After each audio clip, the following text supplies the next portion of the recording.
You are listening to a Reverie original podcast. Please download the Reverie app to get the best in queer film, TV series, music, and podcasts. Stream out loud.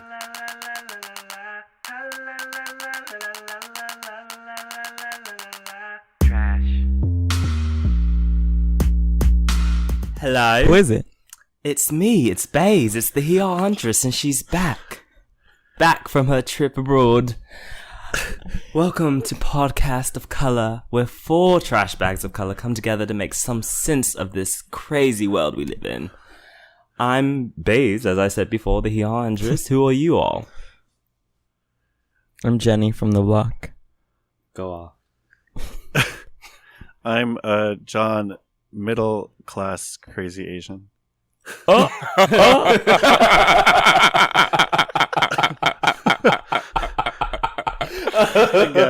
And I'm Rakeem, poor nigger.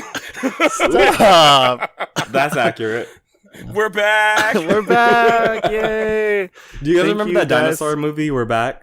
Oh my Yes. god, I've totally said that one episode. Oh, did and we? you guys didn't understand it. I did. Girl, I The remember Land that. Before Time. I was like, we're back, dinosaurs. And you guys were like, what? And I was like, Maybe like because the you just movie? said we're back dinosaurs, and I was just like, what the fuck are you talking about? Probably. Were we talking about black women before? So thank you guys for being patient okay. with us. We've been back after a 2-week hiatus. Mm-hmm. The Hee Haw Huntress is traveling. Our Scholastic Scholar's been learning. Rakeem and I have been hanging on to Why are you laughing?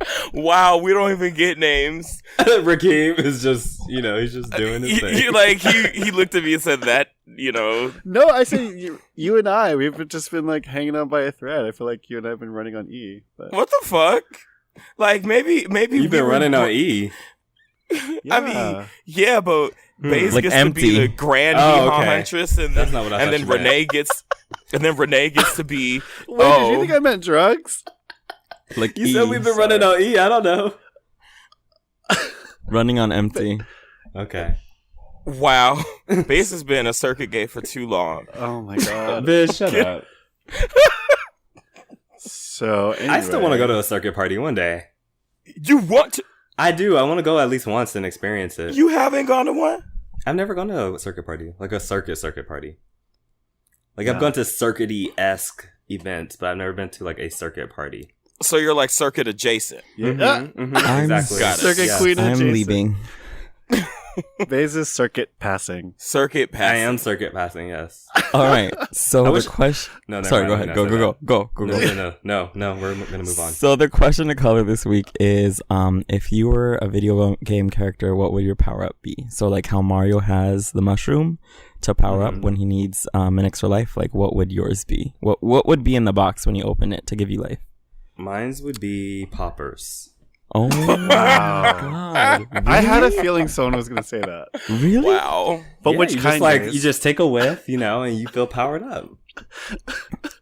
Level up. Power Level up, Level yeah, up, level up, level up. Your whole level's up. Except your Your except throat your sniffing levels up. poppers. Level up. Oh, It is yummy in your tummy. What?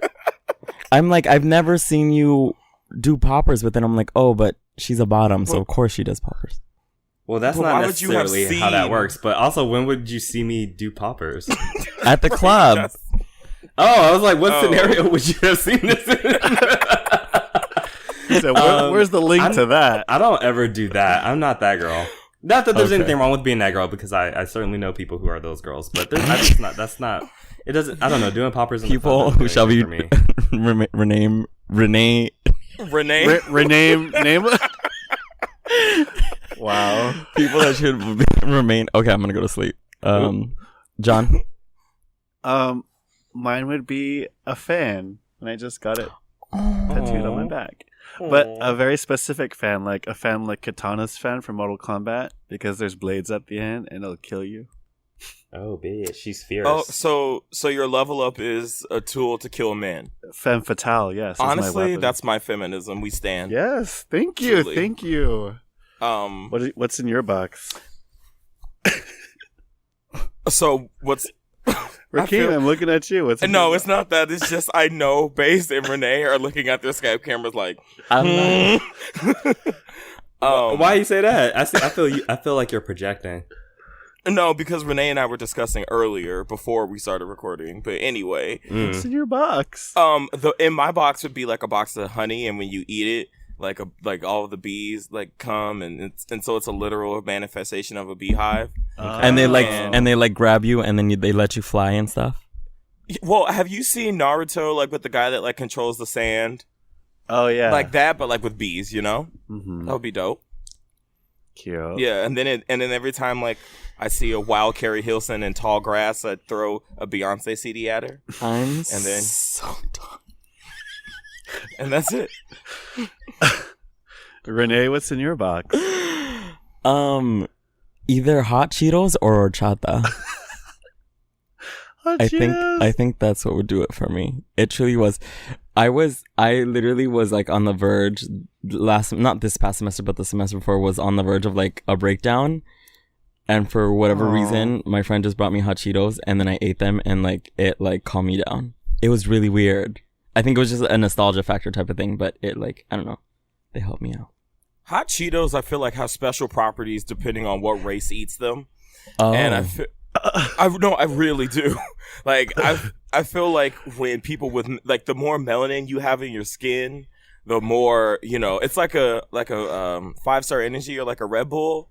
And if the less melanin you have in your skin, maybe that's why they're so spicy to certain people. I think they give you special, like in The Legend of Zelda, when you go to like the Great Fairy and she pops out and she's like, and then you get like the power ups. Like that's what happens with the bag of hot Cheetos. I think that's real. That's real. A Mexican invented them too, by the way. Mood.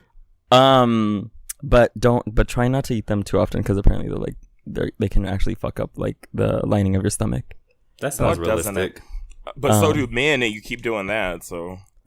Oh, she's really fucking shake the table. Fucking up your guts, just like those Cheetos. Yeah, just in different ways. Anyway, Baze, what you said? What would be in your box, right? No, he said poppers. Poppers. I sure did say what it would be in my box. But I didn't ask you what kind. Shit. What kind do I have? Hold on, give me a second. Wait, Baze. Let me go pop open the fridge. Wait, what would y'all have said I was in my box though? A free account to Grindr Extra. What the fuck? If you want that, we'll talk after. What I was going to say was, I thought you would have like the keys to like Azalea Banks' apartment or like oh my god, Grimes' place or something, like a spare key. So it's like a safe house or something. Really? See, I would say he'd have the keys to her studio. Yeah, so that he would have access to all of her unreleased music. Oh my god.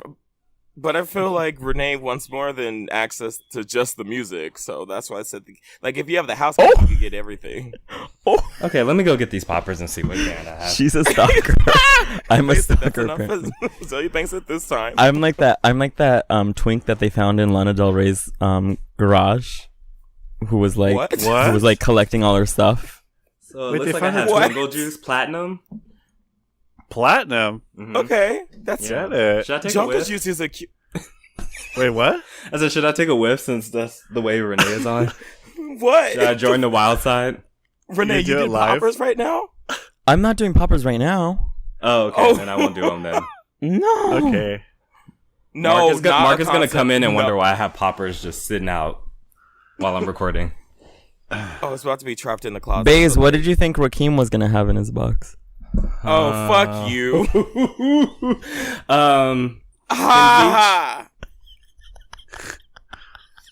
Go ahead, Baze. We're listening. I said it. You didn't hear me? What'd you say? Oh, I said skin bleach. Oh my god. The Azalea Banks brand. No. The Azalea Banks brand. Oh my god. My mom's outside. I have to go. I think we should yeah. Anyways, Thank you. Thank you everyone for coming back to Wait, what would you guys think I had in mind? Baze? Okay, Hello? are we going? Well, Baze wants us to guess his. Oh, what would be in Baze's box? Yeah. A lace front? Oh yeah. I agree. Yeah, I that's a did good feel. I move. did 40 feel like 40 I powered inches? up when I had. A I did feel drink like I ticket? powered up when I had that those wigs on. A drink ticket to Bella Noche's. Okay, I'll take it. I did look. I did get almost like not. I did almost get fucked up in a fight on Saturday night. So I heard. Ooh, What? child. it wasn't me. I wasn't shooting. fighting for once. I was not the one who started it. It was just some belligerent ass Negroes that were fighting with bouncers that were twice their size, and it was just a mess. And I almost got hit because dude got tackled from the door of the club to the middle of the street. Oh, Damn. no. Yeah, Yikes. it was a mess. And then like 20 cops showed up. I was like, okay, I'm going inside. That Yeah. sounds fun. Yeah. That is a level down. Baze, I have to say though, like those fucking wigs, you're so gorgeous. Like what the fuck? Thank you. Oh I my was like, God. wow. Each Honestly, hair wow. is plucked, hand plucked from Grimes' head. Wow. They're great wigs. We're proud of this. Mm-hmm. Do you guys remember that scene in Bring It On where one of the girls is trying out for the cheerleading squad, but she's actually a stripper, and she gets on the table and like starts whipping her hair? Mm-hmm, That's what Baze was giving me in those wigs. I'm into Wait, it. what are we talking I'm about? into What it. movie? Bring it on. Bring It On. The When- first one, right? Yeah, the first one. One of the And she girls is starts trying out whipping to be her. on the squad, and she's actually like a stripper, and she's dancing to Sweet Cherry Oh Pie. yeah. Yeah, that's what Baze was doing when he was wearing those wigs. Sweet I love cherry that. pie. All right, She's so my thanks cherry for pie. coming back to us, guys, and Yeah. we're gonna see you in the minutes of color. Okay.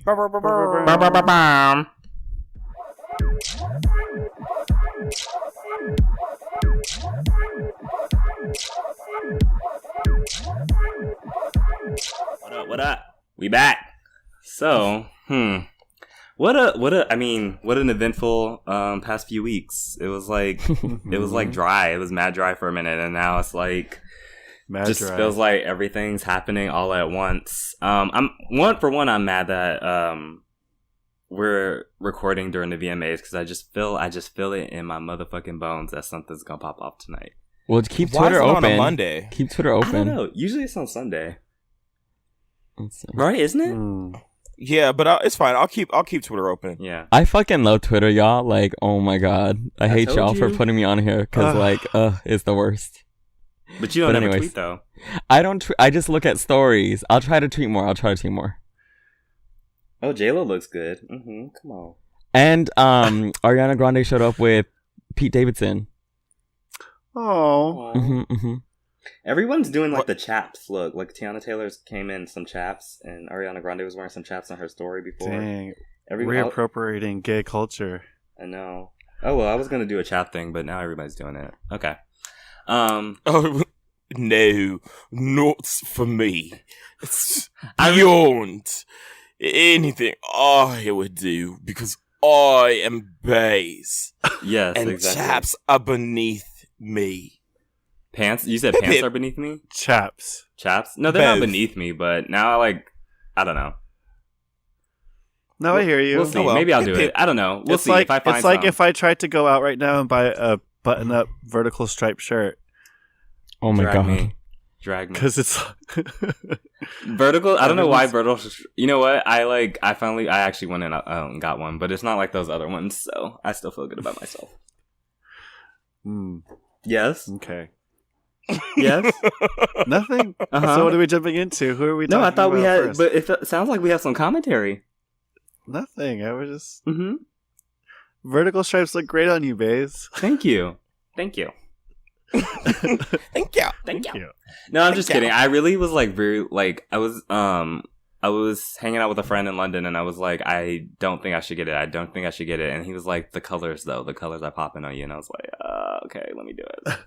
So I broke down and got one, but I was resisting for the longest time because yes, the gays are really not letting vertical stripes rest this summer. Like this Is it- just the uniform? Is it similar enough to the shirt where you might end up on that Instagram? No, I don't think so. Okay.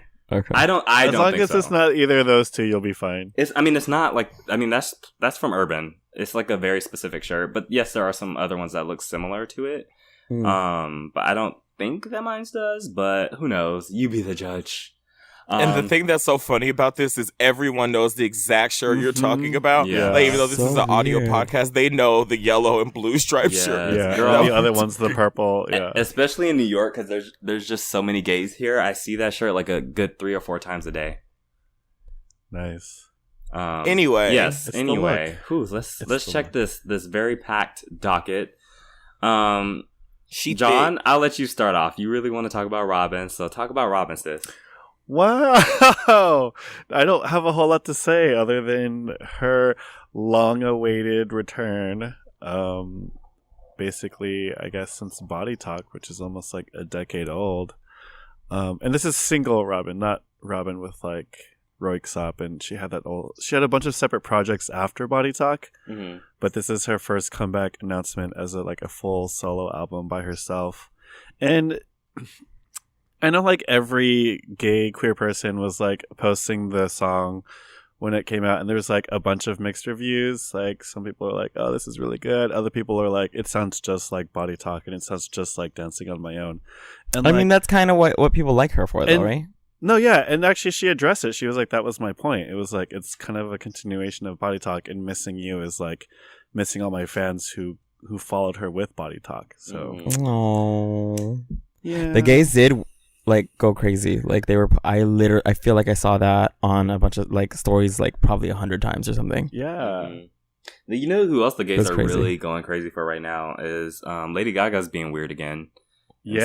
So, like, all the I'm gays so are glad she's losing their weird minds. again. She's working with fucking Sophie. I know. I'm just gonna wait for the music because I heard a sneak peek actually of what Lady Gaga's music is Sophie's gonna be like. Oh yeah? Okay, I'm gonna do the melody for you. No, you're not. Oh Yes, God, I I hate you so much. okay, here we It's go. gonna be.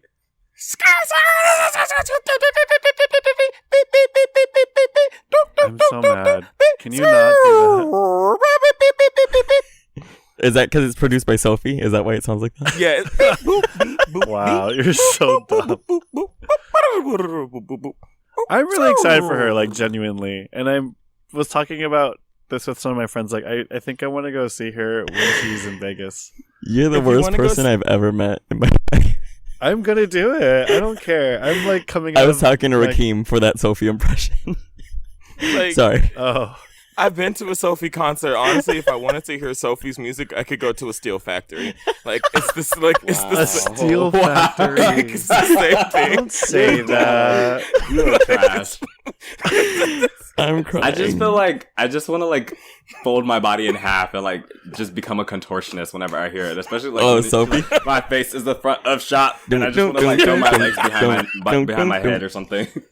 I just want to like break my spine I'm done. and slide across the floor. Like, That's because it's made by a white gay, and it's that influence to pop your back out so much when you're Ugh. taking pictures. I'm done. Oh man! No, I told somebody that listening to Sophie's music is like having a seizure while on poppers. Truly. Or like Stop. some of it is like if you were like some of the music is like if you were at a Britney Spears concert while having an anxiety attack. Like it's really intense. Interesting. Wow. It You is know like what it coming feels like? on poppers. Oh my god! Oh my God, you know what? Because you're just like, oh. You know what it feels like? And this is like theoretical. This is not an actual experience that I've had, but you know, it's like you're like at like a circuit-esque party and you've just been doing some heavy drugs, and then you come down from the drugs and you're surrounded by like all these like drugged out half naked white men, and you're just like, I don't want to be here I don't think I belong here. I don't belong. I don't belong here. No, but here's the thing: when she produces music for other people, it's a lot poppier. Like the stuff that she produces for Charlie is like hella poppy. So I can imagine that for Hella poppy, Gaga, it's gonna be Hello, exactly. Poppy. That's a new Exactly. party. Oh, I didn't say it's gonna be bad. It's just, it's just gonna sound like R2D2 is, like fucking, I don't know, who's another C3PO? robot? C3PO? C3PO. C3. I was trying to get another Star Wars thing. Yeah, sure. I think that I'm C3PO gets his dick sucked by R2D2. I truly think that. I Okay, don't so are you think guys excited C3PO about has Gaga a coming back or dick. not? Yes. I think C3PO has a cock, though. Okay, no, okay. So I love Born This Way. Art Pop was flawless. It was a great. Are you guys gonna make fun of me when I go buy tickets to see her in Vegas? No, I actually like Sophie. No. No, Lady Gaga. No. Oh, Lady Gaga. I meant Lady Gaga. No, I don't think so. Let's see what she puts out. I mean, you Yeah. can finally show her your Born This Way tramp stamp. Exactly. In person. Exactly. Yes. Okay. Yes. Sometimes I forget if we're joking about that, and like, What other? Whatever. I know there was a minute when I actually thought he had one. right? I remember I was up late at night. This is literally like 2 months ago. I swear to God, I was up in bed at like 1:00 in the morning, and I was just like, John really has a Born This Way tramp. Wait, does John ever? Father I was God. like, I was like, no, because So- friends don't let friends do that. Ugh. Who else are you guys excited that is making news right now? I know who Huh? I said I know who I'm not excited about, but go Well, let's off. talk about Uh-oh. who we're excited about. No. You know what? We'll save that for after. Let's talk about who we're not excited about. So let me just start by saying that I have listened to Queen twice. It was hard the second time. It was much harder the second time because I knew it was coming. And I just have to say that it really should have just been an EP. It could have been about 3 to 4 songs long, and that would have been enough for me. It definitely, I always say this, I don't think any album needs to be longer than 15 songs. And I think Say that's that pushing again. it. I think 14 is Yeah. really just a good number. I think 15 is like if you have like a really good content and you just have to like add this one last song in there. Bonus tracks. Exactly. But like this, there were just so much in this that I was just like, I did not need to hear this. And It I don't feels need like to What are hear you it talking again. about? It feels like after 10 tracks, like everything else is filler. Mhm. Like I mean, for any who- album, I feel Base- like. yes. I felt like that Who are you before 10 talking tracks. about? Was Yeah, that's what I was gonna say. I felt like if it were Queen, the album. Oh, Queen. I'm so sorry. I Oh thought you were my gonna god, I John. thought you were saying like this Queen, and then I thought you were going to reveal the Oh, name after, no. but you're saying Queen as in the album. Of course, it's a black woman, so I'm kidding. Wow. I'm sorry. I'll stop. That's not funny. I need but to stop that. It had some bops, and I will say that I enjoyed LLC. I enjoyed Listen. Barbie Dreams. I enjoyed Good Good form. I Form. love good form. I love Listen. bitch. I've been throwing it in a circle to Good Form. I almost crashed my fucking car trying to throw my. When I first heard it, I legitimately took off my seatbelt at this red light and threw my ass at the Bitch. stoplight. Bitch, Like- I was on the streets of Barcelona, bitch, just popping it out. I was like, bitch, this is it. I was strutting down the You always street. gotta one up a bitch. Damn, I just Ain't can't nobody be in the went up to ghetto you. at the This ain't a stoplight. competition, bitch. I said I was at the stoplight at going on my way to work, and Babe's like, "Well, I was stomping in Barcelona." Which I was doing. I'm spitting facts, sis. These are facts. So good Sweetheart, form. sweetie, sweaty. I was into Chan Sui. Oh, But really, I think I liked that a little bit, but I wasn't crazy about it. it was But it felt like for me, like still the best track was still Chun Li, and I was like, oh, that sucks. Really? Like if the best track on the Really? album is like the one that leaked, like or was dropped like 4 months ahead of time. I You don't think Chun Li was better than Barbie Dreams? Chun Li, yeah, I think so. I enjoyed it better. Barbie Dreams was just. I remember when I first heard it, like jaw to the floor, like. She Yeah. clowned everyone. That is feminism in 5 minutes. When she said That she shit- couldn't tell if her pussy was wet or if Drake was Oh crying, Drake was- my I felt god. bad. Fell out. Oh Wait, my what's the God. line? She said something She about said- like Drake was eating my pussy, but I couldn't tell if I was wet or if he was crying. I forgot the actual lyrics, but Oh, fuck. It was Yeah. amazing. I need to hear that. I need to go back and listen for it. Like she can't. I mean, but then she said the sissy line, and then oh yeah, and then after that, I remember hearing it the first time and being really hype, and then being like, yeah, she's gonna get. And then I tweeted, I was like, she's gonna get dragged in like 2 to 3 days, and lo and behold, 2 to 3 days later, Nicki Minaj homophobic, and I said, well, the beginning of the end. She has that track from like 09 or 08 or something where she's like, first they switch on you, then they switch like faggots or something like that. And of course, like a lot of people had a problem with the fact that she didn't say anything after Pulse happened. Right. And a lot of artists were coming out and saying things. And I mean, I don't think that Nicki actively hates gays, but I don't think she gives a fuck about them either. I think that she's aware that the Barbs are largely made up of gay men and boys. And so I think that's about as much as her interest lies in that. I agree, but then did you hear about her album debuting at number 2, and then Yes. Ugh. Well, wait. Let's stick to the album for now. Okay. Yeah. What Sorry. did y'all? So like other like was there anything else that like really jumped out at you? Not really. No. It's like if I'm going down. I'm sorry. No, I really like Squid Form. I don't have. I didn't mean it like that. Not really. That was it. I mean, what? That was the question. We're just. What about the album? I wasn't trying to be funny, but Yeah, when you pointed it out. I kind of like Sir a little bit. No, it's just like I wouldn't go and look for it, but it came on by accident today, and I was like, okay. Like Rich Sex is terrible. Oh, like it's one of the worst songs. It's abysmal. Like it's one of the worst songs I have I'm ever. still dead at her really? talking about like Not that Oh, I bad. hate people it selling so pussy much. and how girls don't need to sell their pussy, but she in here talking on Rich Sex talking about if you fuck that broke nigga, we tellin'. And then got on stage and opened her wide ass. Let me not say wide ass. She opened her legs wide. We're gonna say wide ass pussy. That's not what I meant. She opened her legs wide, busted open on stage. Like sis, the next Bust it week. open. We know, girl. Yeah, troll. We're still recording, almost. I was gonna say a hoe never gets cold, but that's Cardi B who said that, so never mind. Ooh, shade. Also, I just saw Nicki's look for the. I mean, I guess since we're moving on, right? Because there's nothing else to say. About Yeah. this I album. mean, congrats I just saw on your Nicki's- number 2 album. Yeah.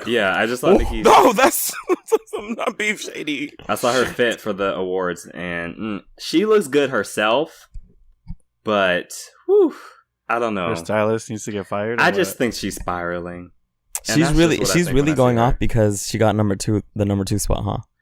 I don't know. Yeah, I mean, yes, she's very upset about it. So she went on Twitter, one of the many things that she tweeted today.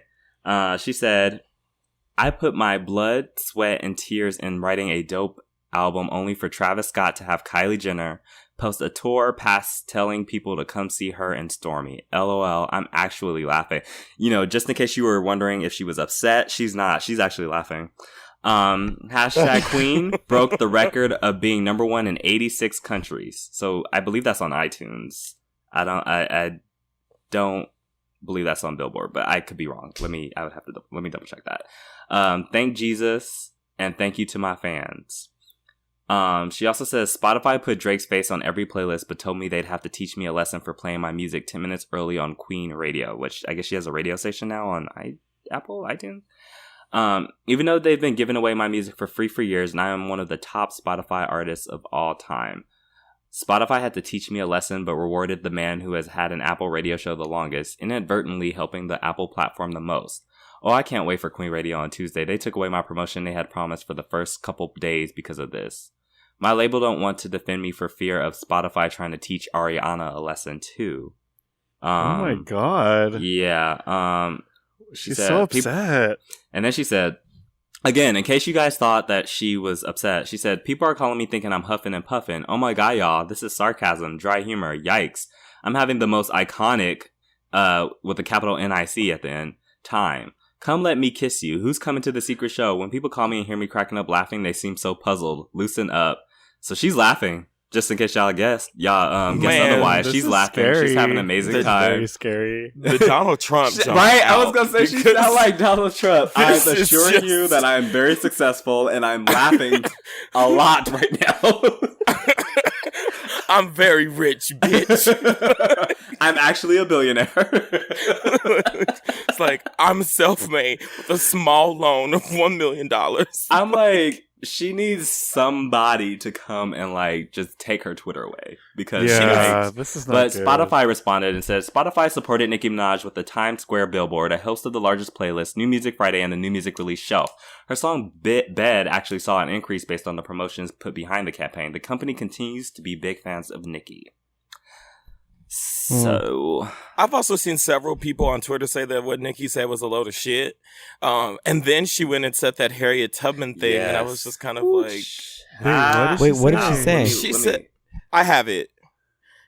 Okay, so I'm confused as to what she meant. So maybe y'all can help me. She said, all the queens I remember shook shit up. Queen of the week may go to Harriet Tubman. Had she just sat there and ate her rice, you niggas' history would have been a lot less triumphant. I mean, I felt like it was definitely obviously like promo, like it's on brand for like this album. It's called Queen, so she's saying all these other queens. But yeah, I mean, it definitely came across like why, like it just came across like she was sort of comparing herself to Harriet Tubman, and I was just like, I don't know that that's what she was doing. Her fans, her barbs are saying that she was just being like outrageous. And obviously that's not something that's out of character for Nicki to be outrageous, but you know what it is? I figured out what's going on with Nicki. What? I know exactly what it is. Nicki Minaj is being made into a Horcrux by Donald Trump. And that is exactly why her behavior is like it is. It's starting to influence her. She's feeling insecure. She's projecting. The Donald Trump is literally jumping out. So that is that has to be it. There's no other than dark magic. I don't get it. I just, how does she not see that this doesn't look good? It does not look good. And I'm tired I feel like we talk about her every week because of her antics lately. It is just like, sis, like, I'm tired. And like, some people, like, people have just been like, Twitter has just been taking it out. Like, I think Harriet Tubman is trending on Twitter right now. Yeah. Because people have just been like firing off like hilarious ass tweets. I'm looking at it right now. I muted Nicki. Like, I literally went to her I went to her Twitter, pressed the button. Y'all hear something? Like, I didn't. You know you can do that on Instagram now? Yes. I know. I do have a few people muted. Oof, I'm so excited about that feature. Like, because you don't want it to be awkward to unfollow them and then you have to like see them after. Like, shout out to that person because I don't want to make things awkward, but also like I don't need to see this person's post all the Truly, time. we just want to give a moment of praise to the person who came up with the idea of the mute button. You're truly a legend. I'm gonna be like shit my pants when whoever like invents the app to find out who muted you. I'm gonna be like, ah! You know, there was that thing on Grindr for like 1 week where you could see who blocked you. Yeah. I was shook. Me too. It was crazy. I said, there's a comma in this. I said, what did I? Said, I didn't even talk to y'all niggas. Why am I blocking over 1,000 people? Y'all hate niggas that bad? Wait, seriously? I was blocking 1,200 people. I was like, why? Wow. Yike. I literally only talk, like, I recognized a few people and I was like, yeah, you did deserve to block me. Mm-hmm. But other than that, there's some people I didn't even know. I was shook. Whenever I see people that I don't know block me, I'm just like, okay. Like, the only one I really understand is Armand Rizzo. Anybody else, I don't get it. That's also so funny. I'm so glad you said that. What? I mean, he blocked me for a very valid reason. Hold on. I'm so glad you said that. Why? Can you guys please stop tagging Armin Rizzo in things that I am posting? Please stop doing that. Does he have you blocked yet? No, but there are like 3 or 4 people that like are making it their mission to get Armin Rizzo to block me. And it is funny, but please don't do that. like I had said something. Nice. They don't want to be disrespectful to Armin Rizzo. I went to LACMA and I had took a picture of like one of those big tree stumps that's on the wall, and I had posted a picture and I had said, "Oh my god, Armin Rizzo, I loved your work." And someone screenshot it on Instagram and like posted it and tagged him. And I was like, "This is wrong. I need to stop laughing. This is wrong. Yeah, y'all need to stop doing we that." We teach bottoms to shrink their holes. Oh no! Say to bottoms, you can accept dicks, but not too many. Okay, right? What else is going on? Wow. Oh no! Y'all hear something? Look, we should. You know, I've been thinking about it too. Like, I actually have been like examining like why and I've been like thinking, and I was like, do you see any tops that get dragged like this? No, like Armand Rizzo does. And I'm just like, I had to examine my own internal anti-bottomness. Wow. Anti-bottomness. Yes, I had to come to Jesus moment, and I was like, the Tanisha gift right now. You know, I'm not gonna say that I'm never gonna laugh at Armand Rizzo jokes because I mean, sometimes things are problematic and they're funny. But I am working on not. I feel jokes solidarity anymore. with him right now. I feel like when you guys are laughing at him, you're laughing at me. Oh. You are a prolific bottom, so that I can understand why that is. Bass. Okay, so Bass, you know the song Galaxy on Chloe and Halle's album? Yeah. And it says, I'm going to throw you back into the galaxy? Yeah.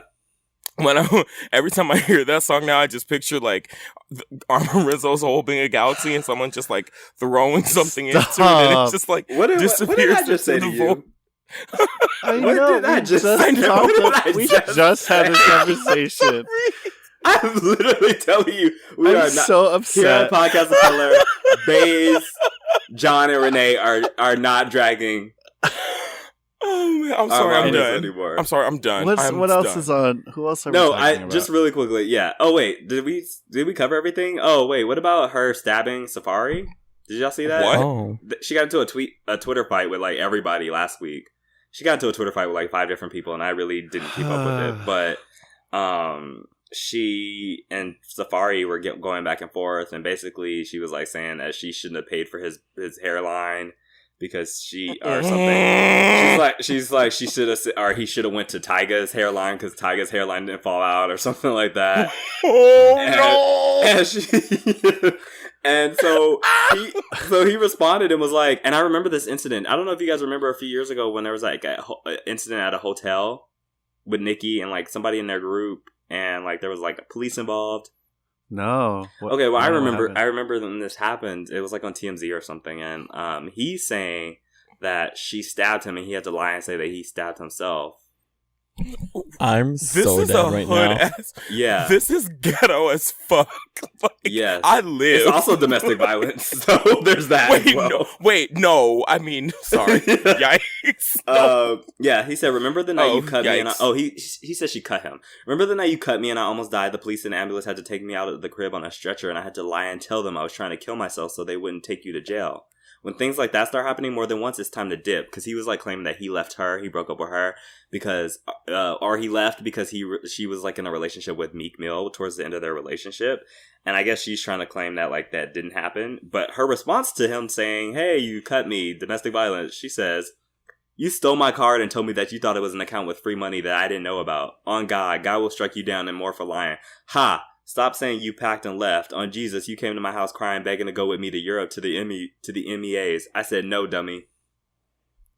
Dang. I really laughed because that's how she responded to claims that she abused somebody, that she cut somebody. You tried to go with me to Europe, and I said no, dummy. Like what? Like This is too much. this is too much. What timeline are we living in? I don't know. What the I was fuck? listening to the read, and Crystal said that she needs to be on the sick and shut-in list. And Kippy was like, no. And I was like, well, you know what? We don't have a sick and shut-in list on Podcast of Color, but I want to put her on it. Because this is too It's like, what the fuck is happening? Like, I just feel like, girl, like Beyonce, like anointed you, like, and this is what you do with her blood. Like, I'm just like, and also it's just like, I guess I just feel like if you're a queen, like, just be a queen. You don't have to constantly say that you're the queen. And it's not even that Right, she's like if saying you have it, to but, tell people that you're the queen, like it just comes across as really awkward. And it's just like, she's like, ha ha ha, I'm laughing at all of this. I'm having a great time. And it's like, are you sis? I'm not having a great time. You having a great time? I would not be surprised if she tweeted that I had the biggest inauguration crowd ever. Queen was the best-selling album of all Stop time. You need to stop comparing this woman to Donald Trump. Like, Somebody go come for you.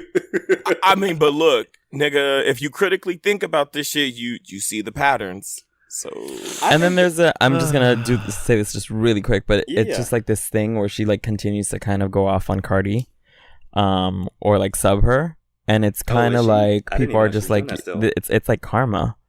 It's like karma because you weren't really, supportive. the kind of respect that you're trying to demand from Cardi is the kind of respect that you weren't giving to Lil Kim when you first came out. And so now it's just kind of like, now it's just kind of like this, cycle. And it's just like, well, no, I did not bark. Shut the fuck up, John. There was a point where she even was on Instagram, and she was claiming that Missy Elliott was shading her. No. Right, when she was Oh, not. girl. No. Like she like made a post, and somebody was like, Not Missy Elliott. Yeah, somebody responded to one of her posts and was like, at Nicki Minaj, girl, fuck her, she be shading you. And Nicki said, I know, but it's all love on this side. When has Missy Elliott shaded anybody? Missy Elliott's like the sweetest person. Right, no. She's always The only thing uplifting. that she She's said, always all about she said, I have a lot of positivity. respect for She her. always like minds her business and focuses on her music and herself. There's literally like Missy Elliott is literally like the Beyonce of rap in terms of like you don't talk shit about her. like everyone likes Missy Elliott. So like, why would you? I've never heard a negative word about Missy Elliott ever. I'm concerned. Like, I feel like there's something going on because like, I don't know. But it's like it comes to a point where you got to look at yourself. Like when you the common denominator, in all these situations, everybody wrong but you. Like if everybody don't like you, and that may be something about you. And the gag is like people were like coming up with loads of receipts, like her having like Missy had Nicki on her background, and she was talking about how powerful it is to have like all these black women in rap, and like people were posting so many receipts of Missy supporting and uplifting Nicki. Like there was nobody who had like any proof of Missy shading her. So I'm like, where's the shade at? Like the thing that they pointed to was one interview, a single interview, where all that Missy said was, I respect her, like I respect her work, she works hard or whatever. And the only thing she did say was, I just want like I respect the people that came before me, and I also respect the people that came after, and I hope we can all learn to start doing that kind of thing. Mm-hmm. And it wasn't in a shady way. She was saying it in a very like heartfelt, like let's all really give each other credit. But all tea, no shade. Yeah. So I'm just kind of like good, because it's just like Nicki like talks all this shit about like uplifting people and like all this other shit when it's like convenient for her. But that's just like a common thing that I'm just seeing with a lot of like artists where they're like, they want to talk about like all these issues, these social issues in terms of like how they affect them personally. But in terms of like respecting that stuff when it comes to other people, it's like, where is that uplifting? Where is that love? Where is that support? And she just doesn't give it to anybody. When do you ever hear about like Nicki like uplifting other artists other than like I don't know, Ariana Grande, like someone who doesn't feel like there's any threat to her career? There's no. I love Ariana, and we gonna gag, but it's just like I'm going to anyway. But it's just like, where's the love? Where is the love? The love. It's just kind of like at this point, I don't know. Nicki is just, I feel bad. Like, I don't know. I just feel like there's something not right. I still feel like Cardi was kind of the downfall of it all. But also, like you were saying, is just like, put that shit in your music. I don't understand why all these people have all this shit to say, but it's never in the music. They need to take a page out of Beyonce's book and stop taking a page out of Azalea Banks' book, because that's what they're doing. Don't say, oh, here we go. Okay, that's what the girls are like following the motherfucking leader. Azalea Banks has started a trend. They were like, oh yes, that's the way. She really did say, she's like, hats off to Nicki. She's really starting to win over this like tweet battle, like throne. Like she's taking it from. No. That is funny. Did you guys see that Iggy Azalea, where she like clapped back on some guy who, I forgot what he said to her, but she told him that my god, he looked like he shared a womb with French Montana, and French stole all the nutrients. Damn. Who said that? Iggy Azalea. Iggy Azalea said that? Somebody said Azalea Banks taught her. Wow. And it was a good drag. That's a good drag. Yeah, that's why I'm surprised. Azalea taught me. So, yeah. Are we gonna? Huh? Oh, nothing. I thought we were gonna talk about. You were gonna gag. Are you gonna gag? No, I thought that was a perfect segue into this whole Azalea debacle, because I don't know anything really about it. I get the gist of it, but wait, can we just say her impact? Her impact on pop culture. Can we just say her impact? Y'all hear something? All together. It is her impact. Her all impact. The rap girls are doing the Azalea Banks. So the Twitter beefs, not only Twitter beefs, a breakup between a fucking billionaire and the indie darling. Like, what the fuck? What the fuck? Yes, come on, narrator. Come on, tell us. So, wait, y'all don't know what was going on? I got the gist of it. I just we want you to say your version of what's going on. Oh, his version. Renee's version. Today on Azalea, you know what? I grew up on fucking novelas. I grew up on soap operas, Mexican soap operas. So like, this is just kind of like every week with Azalea. every week with Azealia, it's just like, oh my god, it's amazing. La vida de Azealia Banks.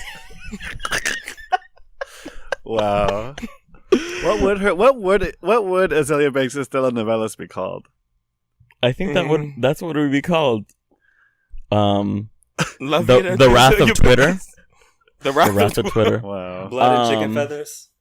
No! Oh, no, girl. I was gonna say broke, con expensive taste. Oh, that's cute. That's cute too. Ice Princess. Biket. You said broke with expensive No, taste? not broke. If it's a telenovela, broke con. Broke con expensive taste. I love that. Broke con expensive taste. I need to but go. basically, she, I mean, she was obviously at Elon Musk and Grimes' house. That didn't work out. She basically ratted Elon Musk out and was like, he was on acid the whole time he was tweeting. That's why he said that he wanted to create Tesla booty shorts. Because he did on Twitter. He said he wanted to make shorts. But he was on acid apparently when he did that. Sorry if I'm doing a John, but are you gonna talk about are you gonna talk about how the threesome aspect? Wow. Oh yeah, that's so it's so funny because they were like tweeting each other, and then Grimes is like, what did she say? She's like, so the Russians are like spying on us, and we have to be careful. And like Azelia's like, are they seeing our messages right now? And she's like, no, this is hella encrypted. Like, it's okay. These messages won't get out. And all Azealia has to do is screenshot them and put them up on Instagram, and they're out. So that encryption still friends after that is like killing me. So that encryption shit is like a done deal. Like nothing. It really helped for nothing. But yeah, Azealia. That whole conversation was bizarre too. Grimes was talking about Elon Musk's dick size. What? Yeah, she was like, Elon has a really big dick, and apparently Azealia was saying that like, Grimes was like, oh, he thinks you're really hot or whatever, and was trying to like set up a threesome. Wait, but you forgot to say what Azealia Banks said to her when she said his dick is really big. Do you remember what she said back? Go say it. She said, well, she said, your coochie's really tight, so everything is big to you. And I was like, why would you say that? She did say that. What did she call him? I forgot. She was like, oh, he's South African. I thought he was a wild thornberry. Yeah.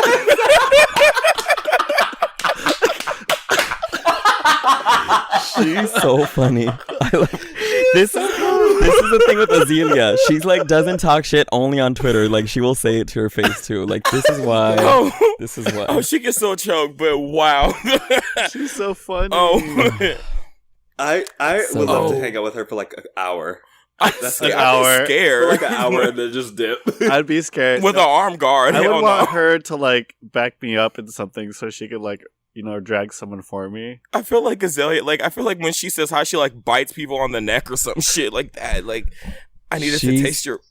I don't know. Wait, did y'all see the post? Did y'all see the post of her like putting up her award that she got at Anger Management, and she was like super happy that she got it?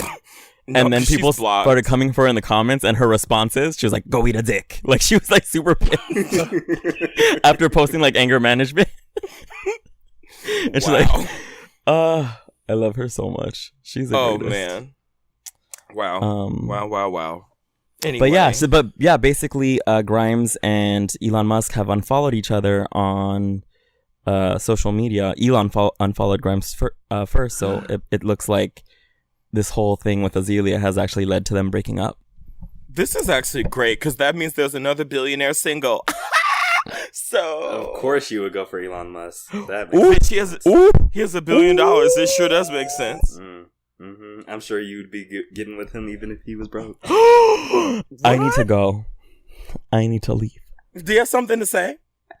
I said it. Okay. It was said. Okay. I'm just saying. Okay. Questions, comments, concerns. Whatever. If you see something, say something. I know you didn't just tell me that. You know, in London, I'm so dead. They have this thing, and it's called on the train. And it's like, see it, sort it. I like that better. So see it, sort it. That's actually worse. That's telling white people. So you saw it and you sorted it. So decide if he's a nigger. No. They're not telling the people to sort it. They're saying we're gonna sort it, but it's just like see it, and then they have something else that they say in the middle, but I don't remember what it was. And then they say sort it, and then they just like leave the middle part out, and then they just say see it, sort it. Wow. It's really complicated, but you know what? I like it still. America could use complicated, but anyway. Why Speaking of, go and be so complicated. You know she's about to release music. Who? Keep it. Oh, okay. Is she still? So... Oh, she's still making music. Okay, cool. Yeah.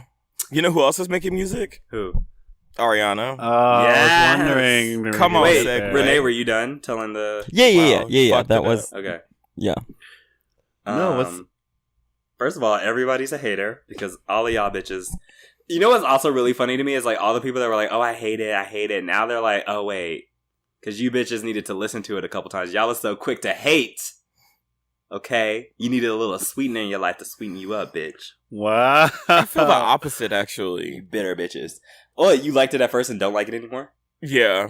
I actually loved it on my first listen through. And then, Blazed was the song that threw me off. Because I was like, Pharrell? And I was like, okay. And to me, the first song sounded like she was doing karaoke of a Pharrell song. And then that kind of threw me off. And then as the songs kind of went on, I got into it. And then I was kind of bopping along. And then I really liked that song that she did. And then, of course, the Hive found the Beyonce demo and got that. So then that song was ruined. And then when you take that out, you have Breathin', and then you have like a few other things. And I don't know. I just felt it's kind of... like, it's really mellow, and it's, like, really nice if you're high and you're just sitting down, just wanting to listen to something. But, like, it's not the album that I'm going to go listen to. I think that Dangerous Woman has better songs on it. These are, like, they all kind of blend into each other, and they're not, like, I don't know. Just some of the production just sounds weird to me. Like, it doesn't, like, it sounds like it's not an Ariana Grande song, and she's just singing over it, if that makes sense. I completely disagree. Are you saying that because Beyonce has the same song? No, I said about the whole album. Oh, okay. That's why I said the Pharrell track. I didn't care for... I actually agree. I didn't care for that track either, but I just don't like anything Pharrell has done in, like, the last few years. Same. I kind of just feel like he kind of makes things corny. Dang. Same. All I can think about when I think about him now is that Happy song. Oh yes, ooh, right. That was what. You know what? It was that, and you know what? Not to bring up problematic, but problematic. I remember when he like did his cover, and it was like about girls or something. I think it was called like I forgot what it was called, but it was something related to women, and it was just like a general women, and like every woman on the cover was like light, and like none of them were darker skinned. And like when called out about it, he was like, "Y'all just need to see representation in yourself. Don't look to the media to represent you." And I think after that, I was just like, okay. Yeah. He said that he said that we need to not look for the media to represent us, but we need to What does that even mean? Girl, I just was like, you know, that's nigga talk for the white man has bought me. And I'm not willing to examine anything of that nature because I have money now. How do you represent yourself in the media if you're not in the media? Well, you represent yourself in life, I guess. Like, is the thought process. You see yourself in the mirror and there's your representation. That is so dumb. Bitch, you want some representation? Go look in the mirror. Like, I cannot. That's just like when you used to tell your mom, I'm thirsty. She's like, drink your spit. It's like, bitch, that's not. Like, Mom, I wish I could have this. Well, wishing is not gonna buy you nothing. It's like, I know that. That's what I'm saying. That's why I'm asking. Can't do nothing with a wish. Damn. Oh, what a mess. Shoulda, woulda, coulda. Also, I forgot where I heard this, but I heard that someone say before that Pharrell has this thing where they feel like every time he produces a song, he has to be on it. Mm-hmm. And I kind of starting to feel like that's true because the track he's on, I was like, why does he need to be on this? Like, it just. Him and Ariana's voices don't go together well. I don't know. I have a question. So I was listening to Borderline, and Missy Elliott is on that. And initially, I thought it was that Vince one Staples. Is so good. And does anybody think that Vince Staples and Missy Elliott sound very similar to each other? Oh no! What? You When I thought heard it, Missy Elliott thought it was was- Vince Staples? I thought that was her when I heard it. You realize this is recorded and going to be heard by people, right? Yes. What is Okay. no? What is there's? That's not shade. I just think that they sound similar to each other. Does anybody? Okay. I guess. Wow. I'm sorry. Anyway, I really enjoyed Get Well Soon. Get Well Soon is probably my favorite on the album.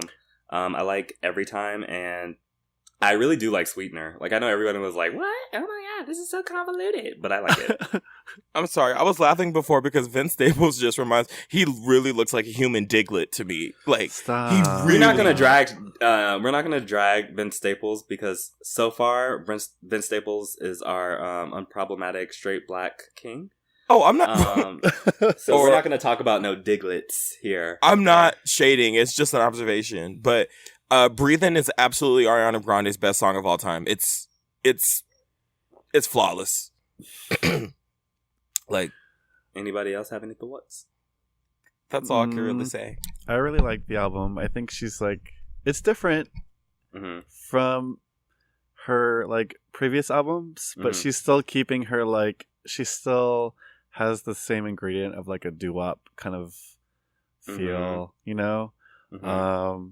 I really liked Better Off and Get Well Soon and Successful because I think her other albums were very like, I'm so in love with you, blah, blah, blah, like all of me is for you. And now she's just like, it sounds like she's grown up and she's like, you know, I'm just better off and like, I'm doing me. And it kind of shows. I think it shows like that she's growing in her, in musically and in like her personal life. Yeah. This album taught me she likes Agreed. really big penis. Oh, well, Is it what? I said this album taught me she likes really big penis. Like she's getting it too. She likes her walls to be slammed. Like And she is getting them like done. Okay. I can't. She did say what'd she say on Twitter when there somebody was like, how long is Pete Davidson? And they were talking about the song. And she was like 10 inches. And then she's like, oh, I mean a minute and like whatever seconds. like She got her legs in them stirrups. like Stop. he is literally fucking her vocal cords. Like Stop. wow. You could tell. That's a high note. That high See note. how, but you see how fast and like how crazy their relationship seems? Like that Oh, girl aren't they, is like, giving dick. She's like a cancer, engaged, right? She's a cancer, like through and through, for sure. What'd you That's say? why I don't fucking date. Sorry. Oh, sorry. Go ahead, Renee. Go. I was asking John. What did you say? Oh, aren't they engaged now? Yeah. That's crazy. Yeah, I remember. There was this video. It was like on TMZ or something that came out like a few days ago of her and Pete Davidson walking, and she wasn't like limping, but she was kind of like walking side to side a little bit, and literally all the comments were like, "Girl, she's getting digged down side to side, like she can't even walk straight." And I just know, Impaled. God, a Rod concept. the Impaler. Stop. You said it. Vlad the Impaler. I said Rod, Oh, but we can go with Vlad. Pete David. Somebody, I think it was Jabuki, said on Twitter that her and him are white people of color. yeah, Because they are the spiciest looking white people I've ever seen in my life. Like they got Truly. lips. They look like they look like they mixed with some type of black. Have you seen those pictures of like when people like make Ariana Grande black on Twitter?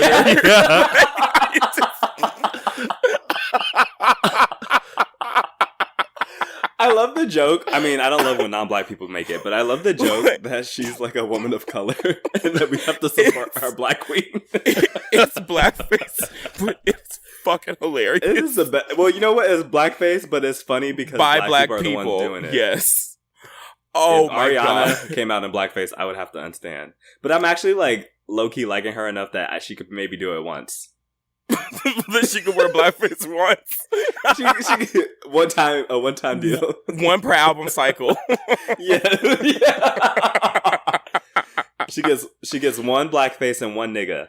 Oh no. Honestly, I would live if Ariana Grande said nigga in a song. I think I would go off. Like in the I'm best kidding. way. Stop. Okay, you could go off by yourself. Like when J-Lo did it and like Oh, but that's different though.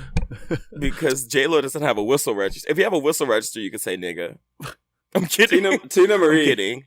Was Tina Marie allowed to say nigga? Uh oh, shake the table. What? Listen.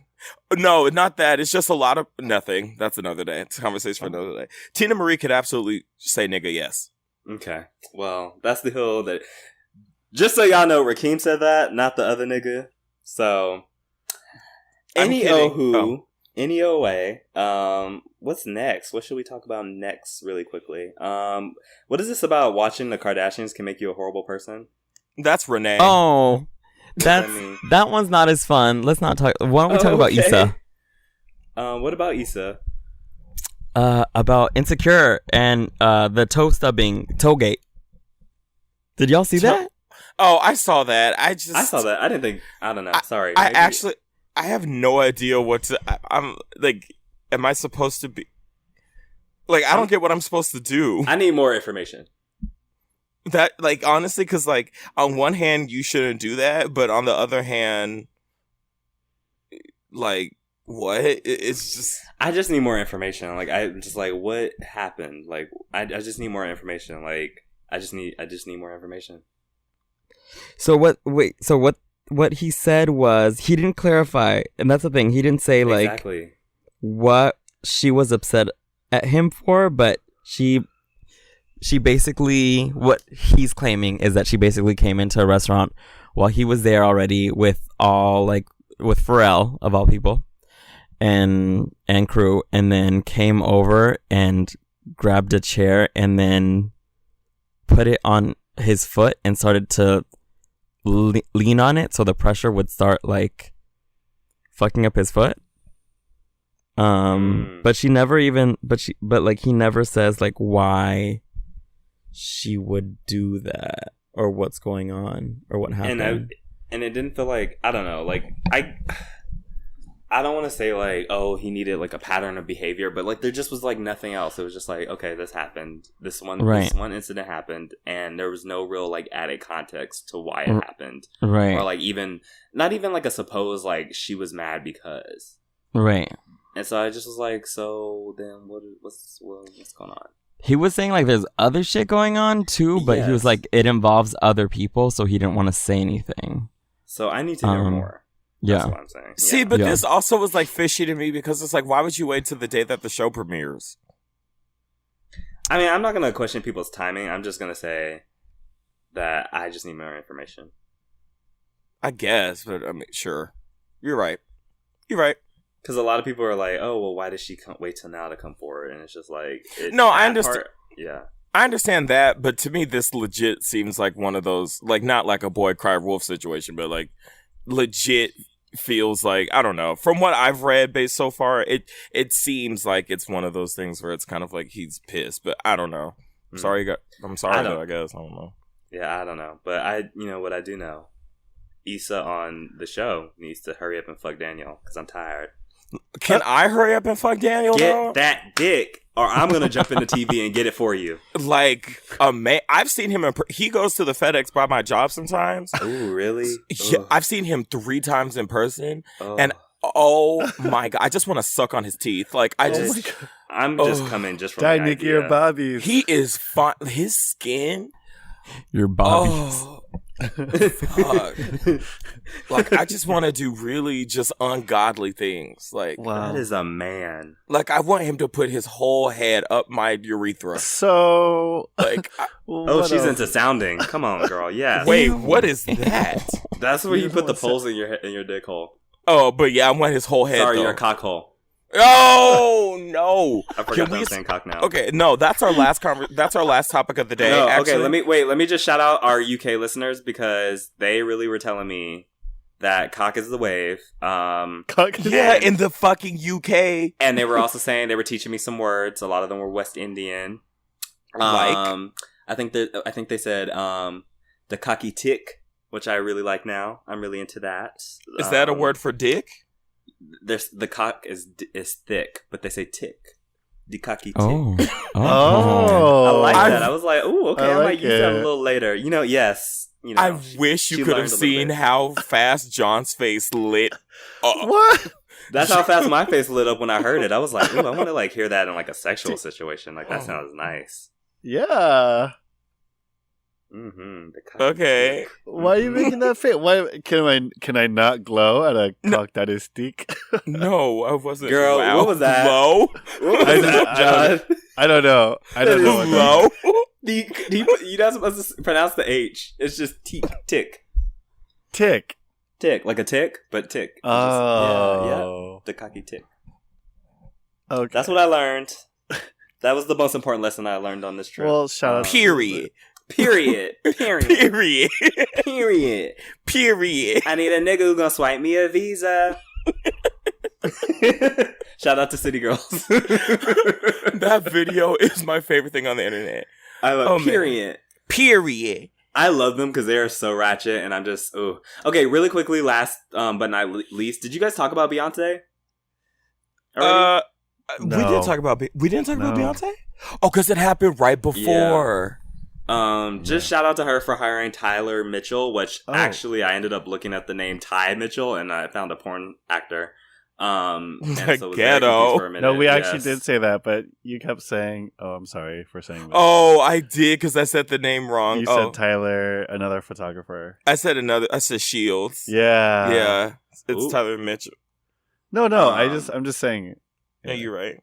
But yeah, Beyonce, like, it was too short for me. But you know, she did reveal a lot. I wanted. How was more, the concert? of course. Huh? How was the concert? Oh, the concert? Oh, yeah. It was amazing. I mean, even Jay was amazing. But you know what it is? It's like, no matter how good he is, he just is not Beyonce. So he always just looks like he's, like, falling behind. They're just not on the same level. I know nothing about it because I've barely been looking. But I've heard people say that they think she's been lazy. Did you feel like that? Not at all. I mean, I think that she might be slowing down a little, but she's getting older. Like, I don't think you can... And she's also had 3 children now. So I don't think you can... expect, like, if you ask Tina Turner to go do what she was doing in the 60s, it's just not going to happen.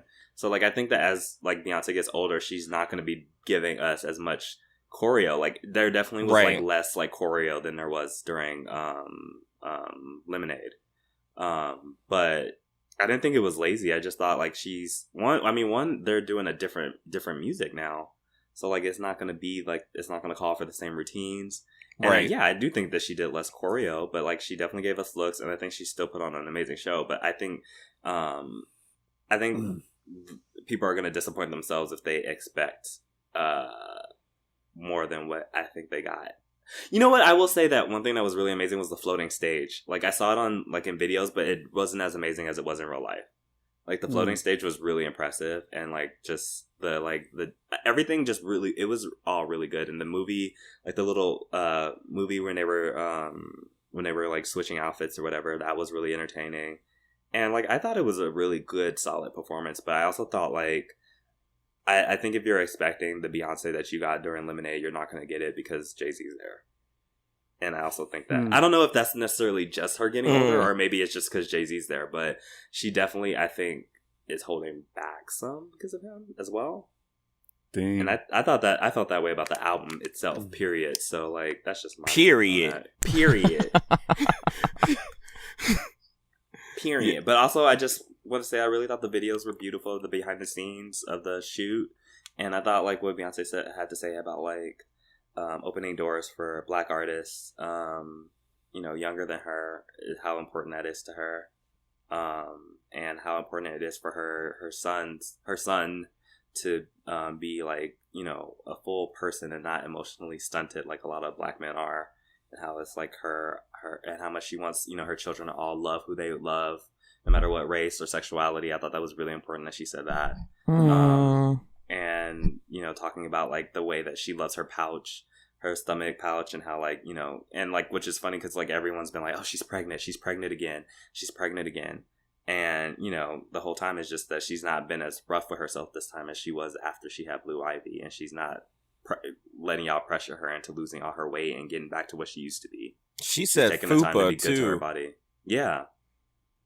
So she's taking time to be good to herself and her body, and I just really love that, everything that she said, and I love that that's the approach she's taking and not hiding herself away until she's like skinny or super skinny, Right. That was gorgeous that she did that. So yeah, but of course it's Beyonce, so like what else? And then yes, okay, one last thing, I just want to say shout out to Crazy Rich Asians because I heard it's number 1. It is. It is number 1. I haven't seen it yet. Wait, like, John, what are your thoughts? We don't have enough time for this, so Oh, we'll okay. wait till everyone sees it and then we can discuss. Okay, Okay. we'll talk about it next week. I'll Yeah. definitely go see it before next week. I'm not looking forward to Aquafina, but otherwise, I'm really excited about it. Oh, Yeah, girl, she's what you think. But She's too much. I'm gonna go see it again because it was a great movie, though. Okay. I loved it. I cried 3 times. oh, you did. I did. Aww. I cried 3 times. I Oh, will now say- I really want to know which 3, but we'll talk about We'll it. talk next about it. time. I Yeah. will say though, the part where they were showing the aisle and then the Okay, water, okay. Yeah. I said, opulence, Deck. Everything is yours. Okay. Tens across the board. I mean, that was everything. That was an Sorry. entrance, But yeah, we'll talk about it later. yeah. All right, y'all. We'll be back with Zedek's Guess.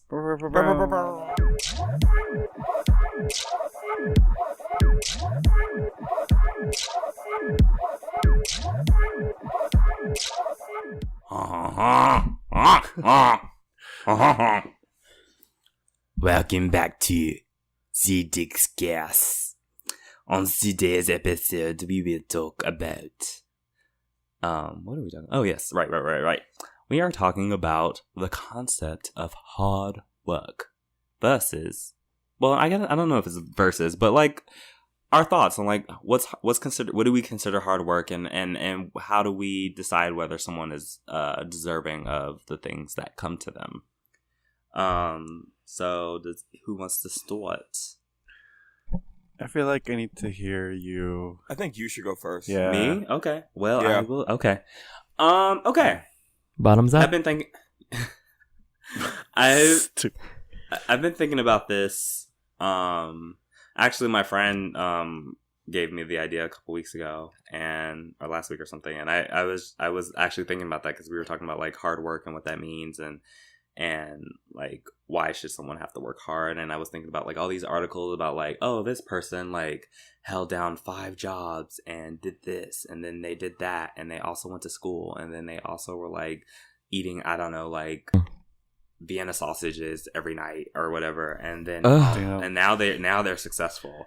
And it was just like the this idea that we're like supposed to admire the scrapping that people have to do to get to the point where they can be successful. Right. And how a story like that is kind of an anomaly. It's not very often that something like that happens. Definitely. And also like, why is that like admirable? Like that's, I mean, not that it's like great that they did that, but like, why is that even the case? Why does someone have to do all of that in order to be a success? And I've also just been thinking about like there are people who did all that. Like my grandparents, like I look at my grandparents, I look at my mom, and I look at people who like work their asses off their entire lives and don't have these great success stories to show for it. And then I think, that there's people that like have done barely anything and just happen to know the right people. And so they have it in, and I think about like, what does that mean? I guess for me, because I think that I'm always like, well, this person doesn't deserve this. I do it all I think we all do it, but I definitely do it all the time in my head. Like, oh, that person doesn't deserve to have that. I mean, I even talked about, I don't know if I actually did talk about this, but there was some white boy that like came out and was on the cover of Gay Letter magazine a few weeks ago or whatever. And, I know who you're talking about. And then you guys are familiar with Lizzo, right? Mm-hmm. Mm-hmm. Yeah. Yeah. Duh. So Lizzo was also on the cover, and it was like, and it was like multiple people had different covers, and their names were on the bottom of each magazine, but they all had their own separate covers. And I just remember being like being really annoyed that, here's this guy who like his claim to fame is that he came out as gay, right? This white boy just came out as gay, and so that's what gets him a cover on a magazine. But Lizzo has to be like this amazing artist, and you know what I mean? It has to be like have all this clout before she can be on the cover of Gay Letter mag. Mm. And I was like, he doesn't deserve it, and I'm just like, I guess I'm just trying to figure out what the parameter is with that. Like, yes, okay, maybe people don't have to work to their bone, but like, how much should they work? Right. And so, I don't know, maybe I should have thought about this a little bit more before I made it a discourse. I think what you're saying makes sense, and I think you're tapping into something interesting for sure. So, but yeah, so like I definitely feel like I'm like trying to change, I guess, my perception of what that means, because like especially like living in New York, I'm realizing like everyone's hustling here, right? But like some people get a break and some people don't, and the huge part of the reason why that is because, you know, some people know the right people. I know a friend, I forgot who it was, but they told me that they got a job because they had a septum ring, and the guy liked that. The guy that was hiring them liked that they had a septum ring and thought it was really cool that they had one. Wait, what? And told them that. I forgot. Yeah, I forgot. It was like it was a creative field, but I have a septum ring, so that's why I'm asking. I genuinely don't remember who told me this, but I remember it was like when I first moved here, somebody told me that story, you know, and I know there are people that like, oh, they just happen to know the right person. I know someone who got an internship with a big I don't know if not illustrator, who's somebody who draws cartoons and a showrunner. A cartoonist. Whatever that is. Huh? A cartoonist. Yes, a cartoonist. Who got animator. An animator. Yes, there we go. An animator. Someone who got an internship with an animator because, you know, their parents are well versed, you know, in that industry, and they know it. They know people in that industry, or well connected. Sorry, rather, in that industry. So it's just like, you know, and like I think about it too. Like sometimes when I like feel guilty because, you know, Mark is a writer and he knows a lot of people and has introduced me to a lot of people in the industry, in the publishing industry. And so now I know, like, you know, I can count editors and agents as my friend. And I'm like, it would be so much easier for me to get my book to people than it would if, you know, I lived out in California and I just stayed out there. You know what I mean? And so somebody who's living out in California or somewhere else in the world and wants to get published and they don't have access to these people and they don't know these people, they're not going to have as easy of a time getting their story out as I do. And so I remember, you know, I was like having this conversation with my friend because I was like, I just feel guilty. Like, I don't feel like, I don't know. I feel like I haven't done anything to earn it. And they're like, well, what does that mean? Like, what does earning anything mean? Like, you're using the connections that you have as anybody does. And that's not a bad thing. It's just, that's just how this world works. Is who knows what. And like, I guess like there's like a capitalist, how do I want to word this sentence? I guess is rooted in capitalism. This idea that you have to like suffer and you have to sweat and you have to, I mean, as Nicki said in her tweet, put your blood, sweat, and tears into things. And then, you know, then when you see the results from it, then it's valid. Yeah. And I think that that's like heavily flawed. Right. Yeah. That's all I don't know. That's my thought. That's real. I'll go next if that's okay with y'all. Yeah. But yeah, this is something that I think about a lot because I think about, obviously at all times, like the effects of capitalism on our psychological states and like what we internalize and what we say to ourselves when, like, let's say we're not successful in a certain field or what have you. And yeah, I just like, it's this weird thing that like, I grew up in a household where everyone was like incredibly hardworking. I remember like my dad having like at times 3 or 4 jobs. And I would go with him like on the weekends. He would set up, he would work like as a salesman during the week.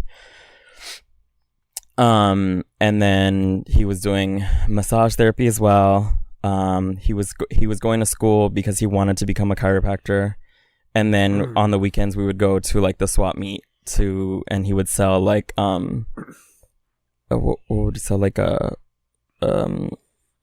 what's like pots and pans basically.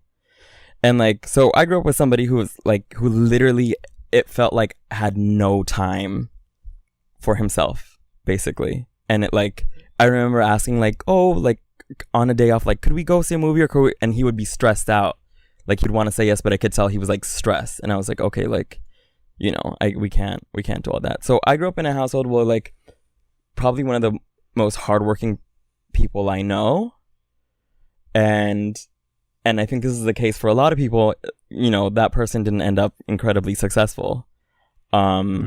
or like or didn't turn into like a millionaire, or do you know what I'm saying? Like, so like working yourself to the bone for most people, for the majority of folks, especially if you're people of color, especially if you're not already connected and don't have the connections, don't have the wealth or the capital, you know, might not do a lot for you. I saw this tweet that was like, Elon Musk came to the US with only $2,000 in his bank, and he made it, and look at him. But like, he comes from a family of people that were incredibly wealthy, like incredibly wealthy. Like they were selling fucking emeralds to Tiffany's as teenagers. So it's just like, and once you have wealth, you have connections. Right, you have wealth, you have connections, exactly. And you have and if you want to take a risk, because people are like, you need to take risks and you need to like do this and whatever, but like, you're more likely to take a risk financially if you have that safety net there. And like, for those of us who don't, like, what does that mean? So I honestly grew up like pretty angry, for a lot of reasons, and a big one was like, okay, I grew up like watching my dad basically work himself to the bone and like nothing coming of it. So like all this stuff that we were getting fed all the time, like, oh, all you have to do is work hard, and you know, all you have to do is this, and you know, you'll make it to the top, as if like upward mobility like had like the only thing that had to do with upward mobility was working hard. So for a while I like checked out. I remember being like, fuck it, like, you know what, like, this is what, you know, my dad was working hard for him to like end up where he is now. And like, I was just like, fuck this, like, I'm not gonna buy into that shit. I'm not gonna like feel like shit about myself because of like, you know, wherever I'm at. And like, I don't want to go into too much detail because I don't want to name this person, but I was going to school. The first time I went to school, I was going to school with somebody who was studying the exact same stuff I was in the exact same year, happened to be white, happened to have you know, a decent amount of money, and happened to have the connections in the field that we were working in. I ended up dropping out because I did not have the money. I had a lot of issues with mental health. I had a lot of shit with, you know, going on with trauma. And that person ended up being like one of the top people to graduate in the class, and won like the like highest award in it during that graduation. And I don't want to knock that person and say like, oh, it's not because of their hard work, because they definitely were a hard worker, but they definitely had legs up because of their connections, and because of, you know, already growing up in a environment where like a lot of that shit was fostered, and having the capital. Because like even the people that I was graduating with, or was supposed to graduate with, that weren't as fucked up as me, that were working really hard, like their stuff wasn't getting as much of attention because they weren't you know, well off, and because they weren't white. So it's just like this thing that a lot of people like have about like this hardworking thing, like fucks me up, because it's just like we kind of internalize that to like make us, and it makes, I feel like, especially for people with mental health issues and depression, like it makes you feel worse about yourself when you already don't feel like you want to push yourself on like all the time, because you, like, for me it's like hard to get out of fucking bed, you know what I'm saying? So it's just like sometimes like, but I also am trying to do this thing, like, yeah, it's hard for me to get out of bed, but like I'm trying to do this thing where I'm like pushing myself, because I'm just like, at the end of the day, I need fucking money to survive, and we live in a capitalist system, so I have to like play this fucking game. Like, it's just what I have to do.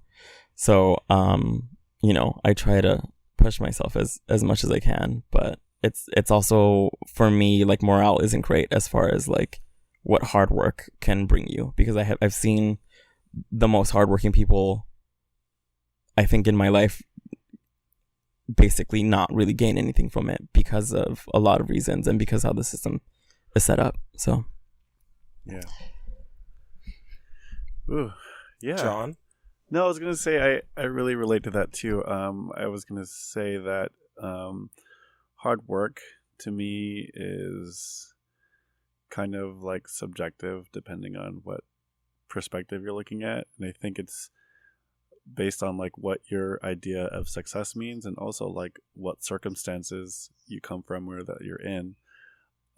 So this question of like, how does hard work, like, what do I feel about it? Like, yeah, sometimes I feel discouraged because like I know a lot of people too, the same thing like you just said, Renee, is that like people can work their asses off and like not get as far as someone else who was like just kind of like born into that level of success, whatever that means, because just on their circumstances. And actually this is one of the topics I was thinking about while I was watching Crazy Rich Asians, because I'm not going to say any details, but just like you have two different hustles and situations and point of views on what success and work means, because of one is like a Eastern, like East Asian mentality where, and Michelle, yeah, was saying it, was that like they do the, like their focus on work like is revolved around the success of their whole family. And she was saying that Constance Wu and like Asians that grew up out here are like Americanized, and our version of like our success is following our passions and like an individual's passions, and that like Asian Americans forget about their family because America's motto is to follow your passion, when like traditional Asian motto is like work for the family. And when I was watching that in the movie, that totally like struck with me specifically because like, I mean, that's kind of why I'm in the medical field, because no one in my family was like, yeah, you could be creative, or like, yeah, you could do your passion. No, it was do what is like, do what's job, like what provides stability, do what's good for like what's realistic. Like, this is this job going to put money on the table? Is this job going to last you forever? Like, it's not like I told my parents I wanted to, you know, be a painter or a designer because that's my passion. Like, they don't care about that. And like, I don't know, if I think about that in the sense of hard work, like I could work my ass off in like, well, I have been actually, even if I just think about it in the medical field perspective, like I've been trying to get into this company where I am now ever since I graduated nursing school. And I worked my ass off. I've been working for like 10 years as a nurse. And then it took me this long to get into this company when I know there's other people who just get in because they know somebody. Mm-hmm. And it's like, that's super discouraging. And it makes me think like, it makes me want to give up on hard work sometimes, because it's like, well, fuck, like what's the point of doing all this work if I don't even know the right people, or like if I don't look a certain way, or if I'm not good at, you know, if I don't know, it's just different. And but I also think about like from another perspective that I'm doing this hard work for myself, and my version of success is like whatever just makes me happy personally. And like I'm trying not to compare myself to other people. Like, yeah, they have this car and they have this job or whatever, but that's because our circumstances are completely different. Like, I don't look like that, and I don't know those people, and I'm not in that field, and all these various things. So I guess it depends on like what my version of success is, what my circumstances are, and what my idea of hard work is. Does that make sense? Mm-hmm. Mm-hmm. Yeah. Okay. Oh, it does. What about you, Rakeem? Well, I went last because I have a very different relationship to it than I feel like a lot of people do. Because for me, it's more of it's been like work ethic has been more of like I almost want to say it's become almost like a coping mechanism for me. To like, so like even the reason why we weren't on for 2 weeks, and like I wasn't on a little bit before that, was because I had other things going on that like, you know, and like we all had other things going on, and like you get tired to the point where like you get exhausted and whatever. And there are days where you start to think, you know, well, is it worth it? You know, why am I doing this? Why am I, you know, sometimes like, why am I killing myself?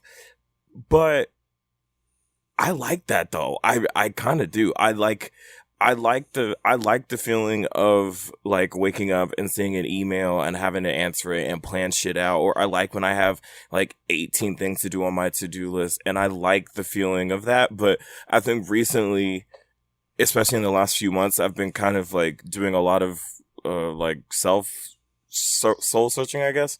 And part of why I feel like I do is I think that work ethic and like my resume and the things that I get to do are kind of like the only thing I have in, you know, on other people in society, right? Like if I didn't, you know, work and like stay up late and learn to do the things that I get to do, like I wouldn't have any opportunities here. Like, and I feel like for me, because of that, I know that means like we all have had this conversation where you have to work 8 times as hard to get like half the respect or whatever. And it's true. And it's like, literally, what was it?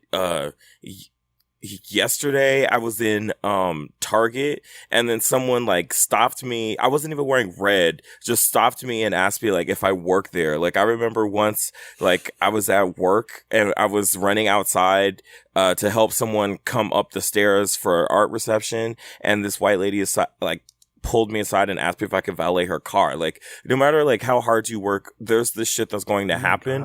But I feel like in order to even get in a position where you're able to say like, I'm a manager or I'm this, like you have to be 8 times as better. You have to be consistent. And when you're a creative person, you have to then compete against all of these other people that do have trust funds and like do have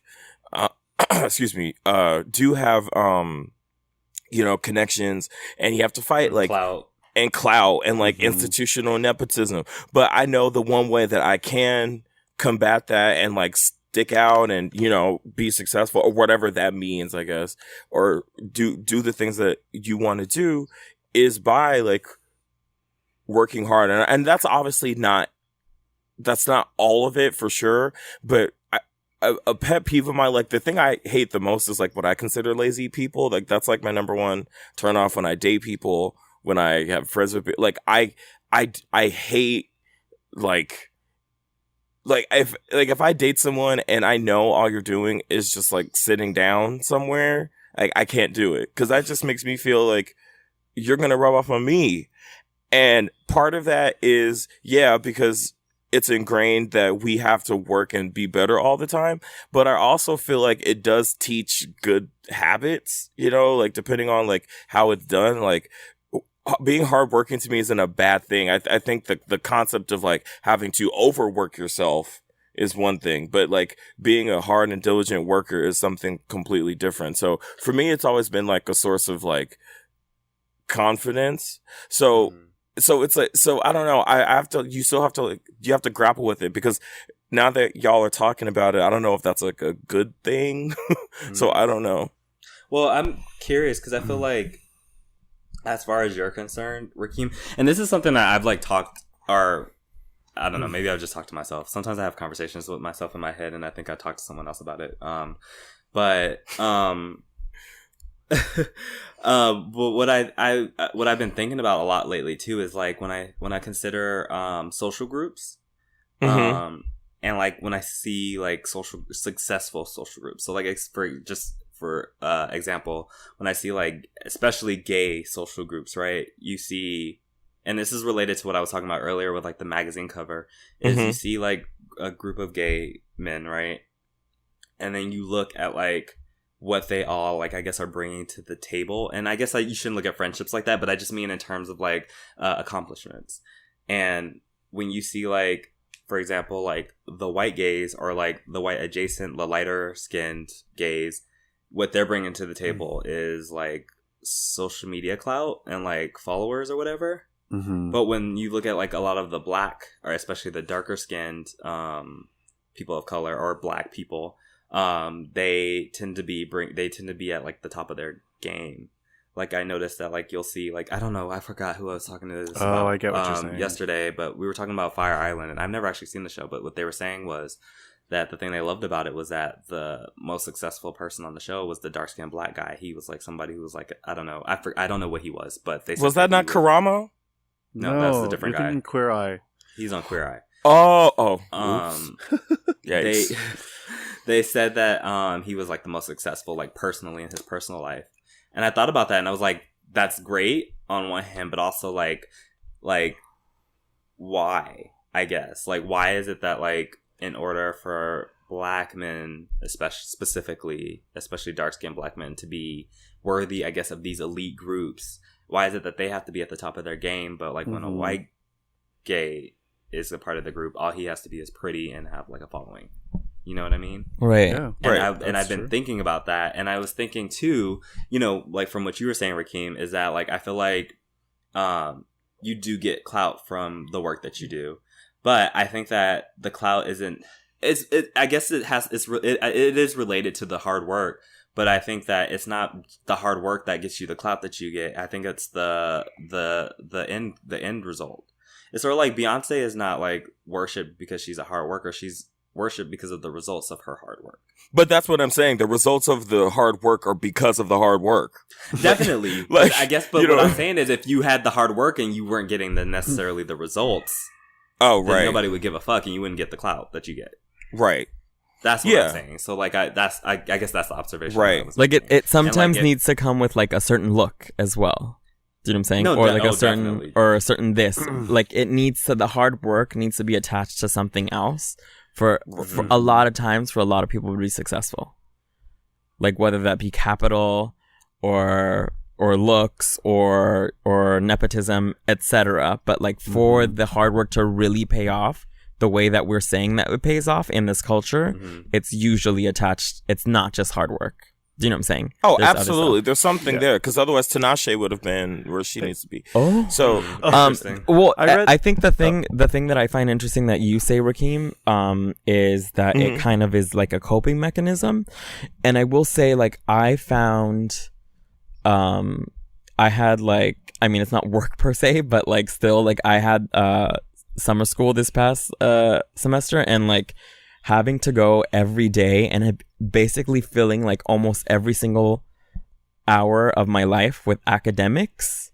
I mean, I usually have to do that anyway, but during summer school it's more intense because it's a shorter semester. But like having to basically every moment of my life is me being busy, kind of kept my mind off of the other problems that I had. Like all the other issues that I had kind of reappeared as soon as that semester ended. As soon as I got my grades, which were straight A's, if you don't count a minus. Yes. If you don't count a minus. We stand. That's still an A. Congrats. Go off, sis. Go up. Love accomplishments. Academic accomplishments. As soon as I got my grades back, I was just like all the like, or as soon as like I submitted everything, like all the problems that came back, it was just like, oh shit, like I was holding this off because I was like, it's like I couldn't even breathe because like I was so busy doing this, and like that was in the back of my mind. Do you know what I'm saying? So I totally get what you're saying when you're saying like it's a coping mechanism, because I feel like, and I don't know if that works similarly for you, but I feel like it to be like, if you keep yourself busy, and that's why I hear that a lot, like keep yourself busy to like keep your mind off of shit. Like it's like, you know, it helps you not deal with the shit and like maybe distracts you from the shit that like can weigh you down.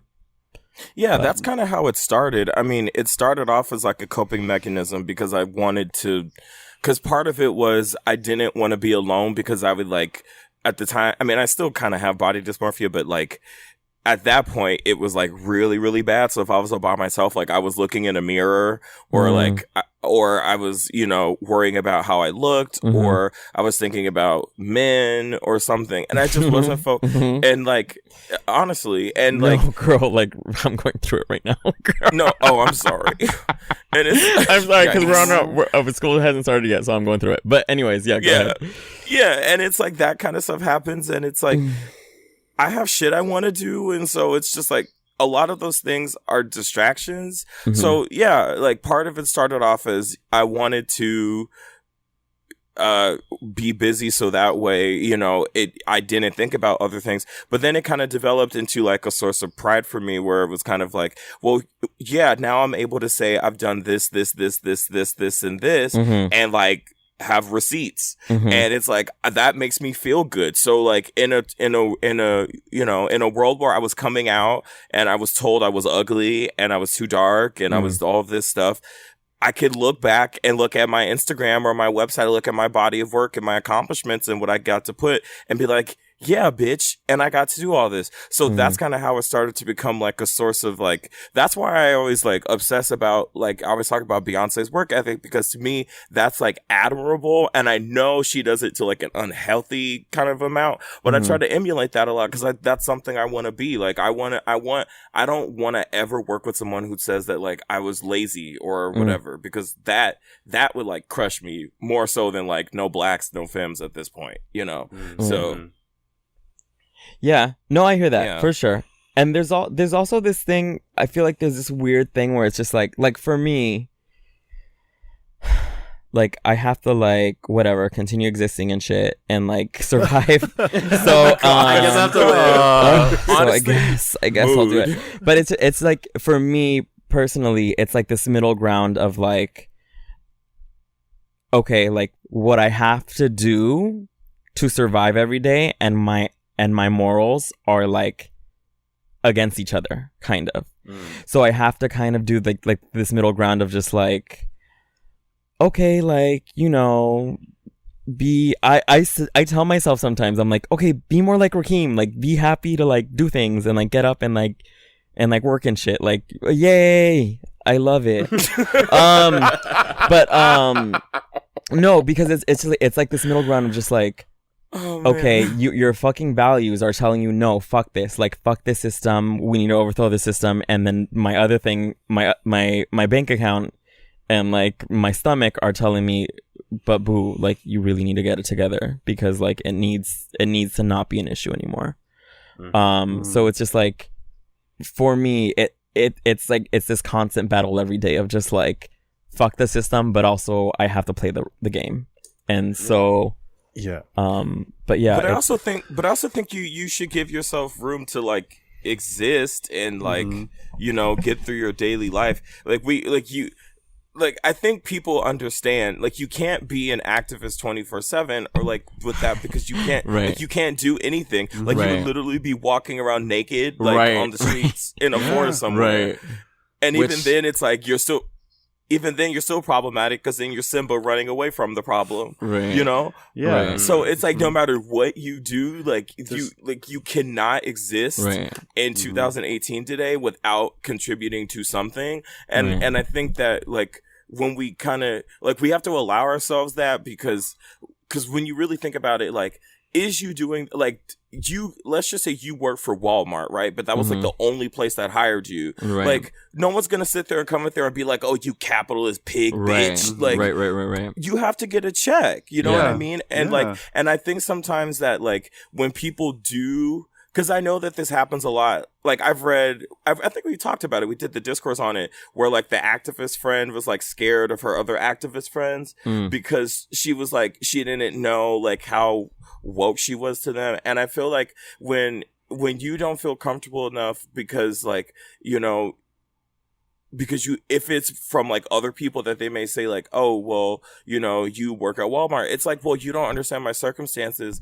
And you have to get a check and put food in your mouth. And you can't let like, you know, and I'm not saying this like to you, but just, you know, as in general, it's just like, we can't let like people that are like on Twitter that will be like, oh, you work at Walmart, you know, like determine how we go through our lives if we have to get a check, like, you know, because at the end of the day, we do have to survive. Yeah.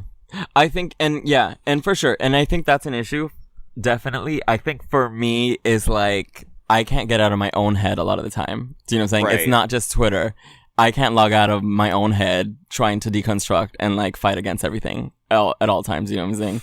And I want to get to a point where it's like, because for a lot of people, like, it's a lot easier, and I want to get to the point where I'm just like, I'm fucking gliding through the day, and it did help to be busy all the time. So, I don't know. Yeah. But yeah, no, I hear what you're saying. I mean, there's a value in being busy and being booked. Mm-hmm. I'm just saying that, I guess my point was, like, maybe we should, like, examine, like... Do people need to, like, or die maybe- in their or maybe we fucking should cars, like, outside of their Exactly. car? Or, like, do people need to, Or like... we should examine why that's admirable. Like, Right. why we're told that that's admirable. Right. Like, why you need to die, or you need to be damn near death, or why you need to work yourself to the point where you just can't even, like, enjoy life. Right. So that, Or you're, like, you know fucking what up I your mean? body. Yeah. Yeah. Exactly. Like, that's just I guess what I'm trying to talk about. No, that's real. For sure. I read this thing the other night. I wish I would have grabbed the name of the person who said it, but like the mentality that we each have 24 hours in a day is kind of damaging, because For sure. that sort of mentality is saying like my working class day is the same amount of hours as someone who has like a lot of money.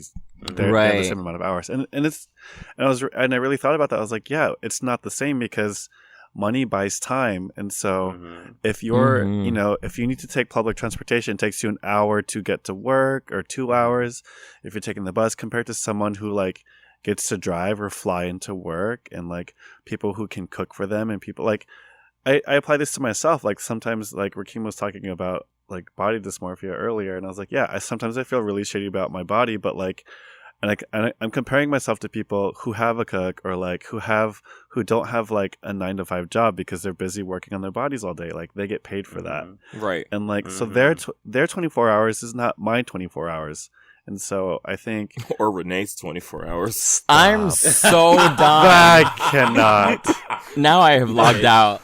my 20. I'm so done.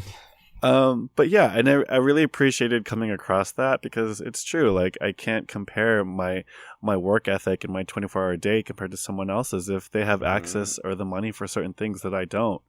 And maybe that's what people in general should start doing. Like that person's circumstances are different from mine, so I'm not going to beat myself up over something like that's out of my control. I'm just going to do what I can that's within my limits and like within my version of success and hard work.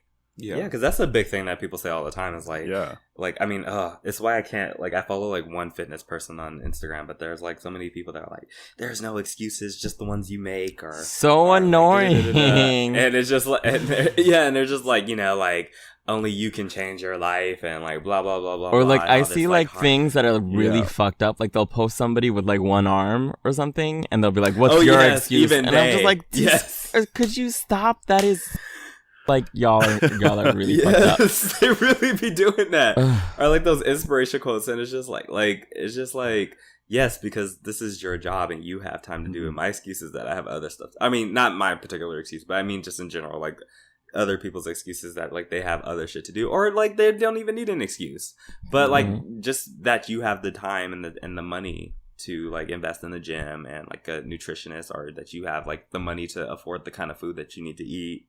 Like, you know, it's all about like this idea that hard work is all it takes. Right. It's just false. Right. Yeah. But I think it's absolutely right. But I do want to put in that it is a part of the pie. Like, I don't want people to feel We're not like saying we're just saying, be lazy. like, be lazy. No, Like, yeah. not at all. Push yourself, work hard, but like, don't kill yourself over shit. Right. And also, yeah. And don't feel and also, bad again, that you're not killing yourself over shit. Do you know what I'm saying? Or that like Yeah. you're not driving your body to like its fucking limit. and Yeah. also you could be killing yourself and you won't see any results. Like that doesn't guarantee. Right. results. Like, Right. oh god damn. yeah. Well, maybe this is I don't know if we're getting to the like- end of the conversation. We but, are, yeah. Okay, so maybe this is an appropriate question. So if you're getting to the point where you're feeling like you are kind of overworked, what do you do for self-care? I'm gonna go first. Okay. I before I get overworked, this is a good example, because like when I'm at work, literally at work, and like I don't take a lunch or I don't take a break, like if I'm working for too long, the quality of work that I'm doing after is shit, and it's not good for the patient. It's like not safe. It's not good for them. It's not good for me. So like if I feel like I'm gonna get burnt out, I'm trying to recognize what that feels like more, and like I need to pause and take a break, breathe, eat, like clear my mind for a second, because once I go back out there, then I can be nicer, I can be more efficient, I can do that. Because if I'm just running on E like what we were doing, I'm gonna be a shit person, and that's not who I want to be. So yeah, I and try to in other, I'm sorry, I didn't mean to interrupt, but just really quick, like in other countries, like where they have shorter work days, like a lot of times people are a lot more productive because they're not running on E. So it's just like this country in particular is just kind of real fucked. Yeah. Yep. All right. Well, I think this is something we can probably revisit again in the future. Yeah. Are we good to move on? Yeah. Yeah. I think we're good. Yep. All right. Well, we will be back with Mail of Couleur. Mail de Couleur.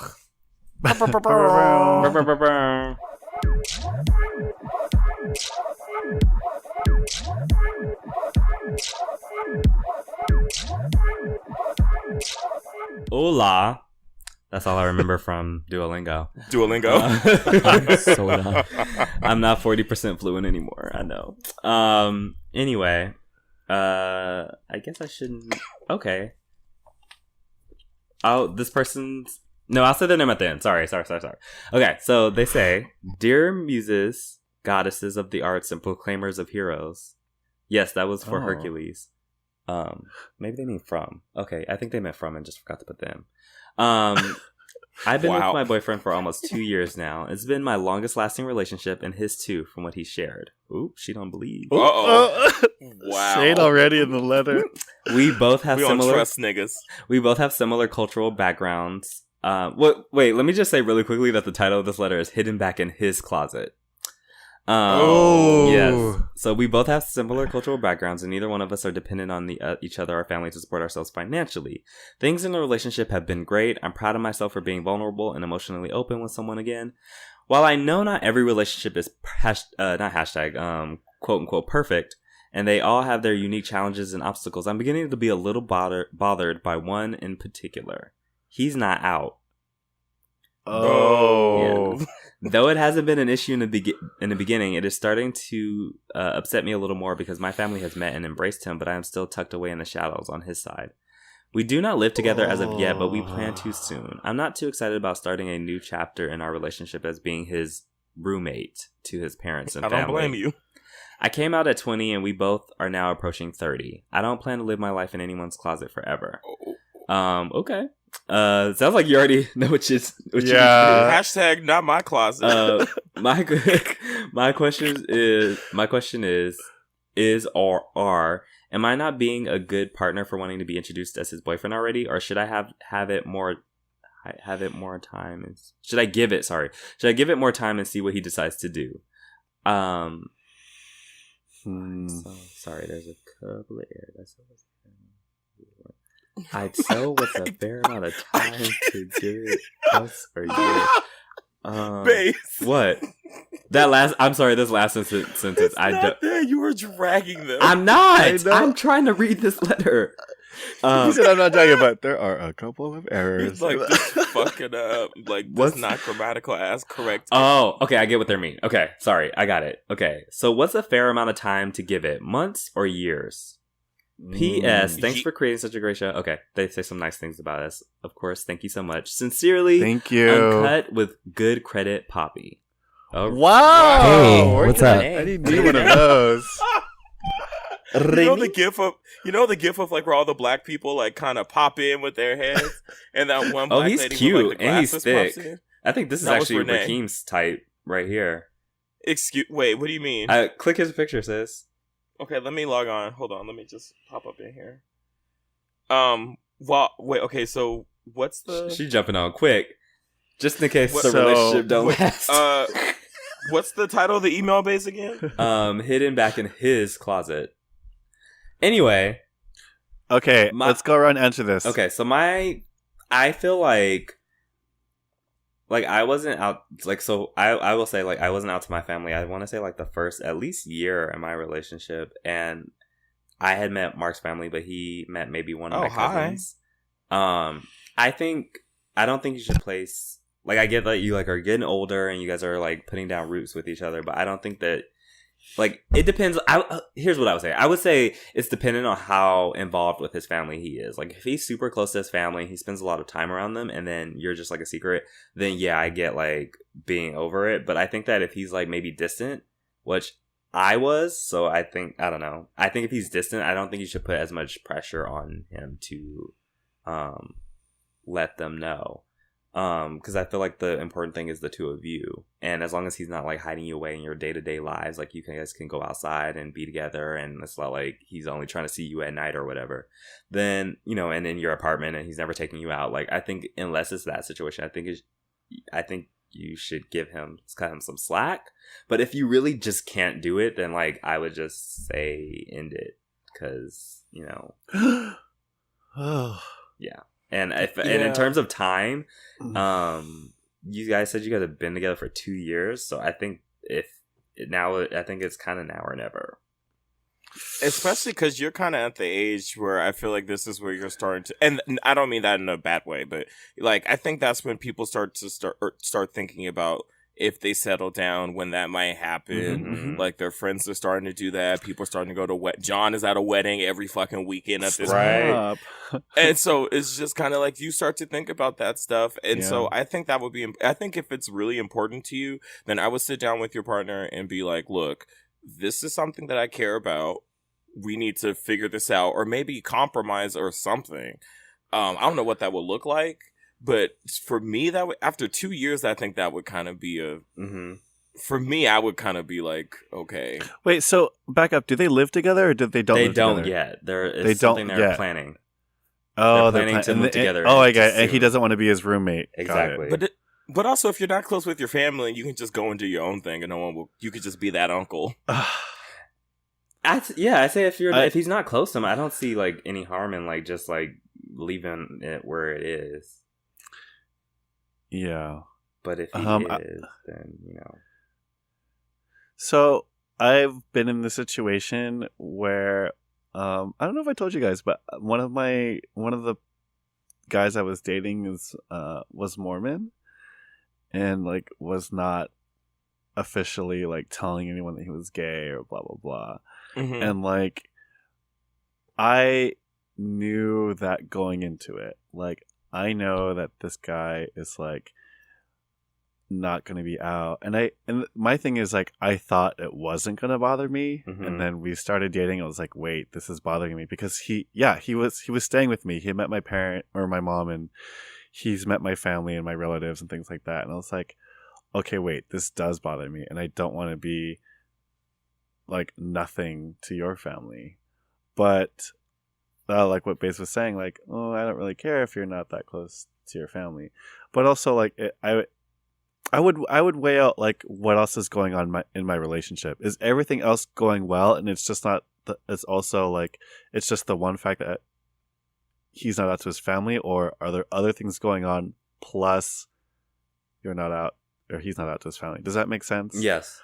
Like, if the relationship is going really well and it's just this one thing, are you willing to risk what's at stake because of this one thing? Or is it like a bunch of other things and this is on top of that? Mm-hmm. Like, that's going to weigh it down. Because 2 years is a minute.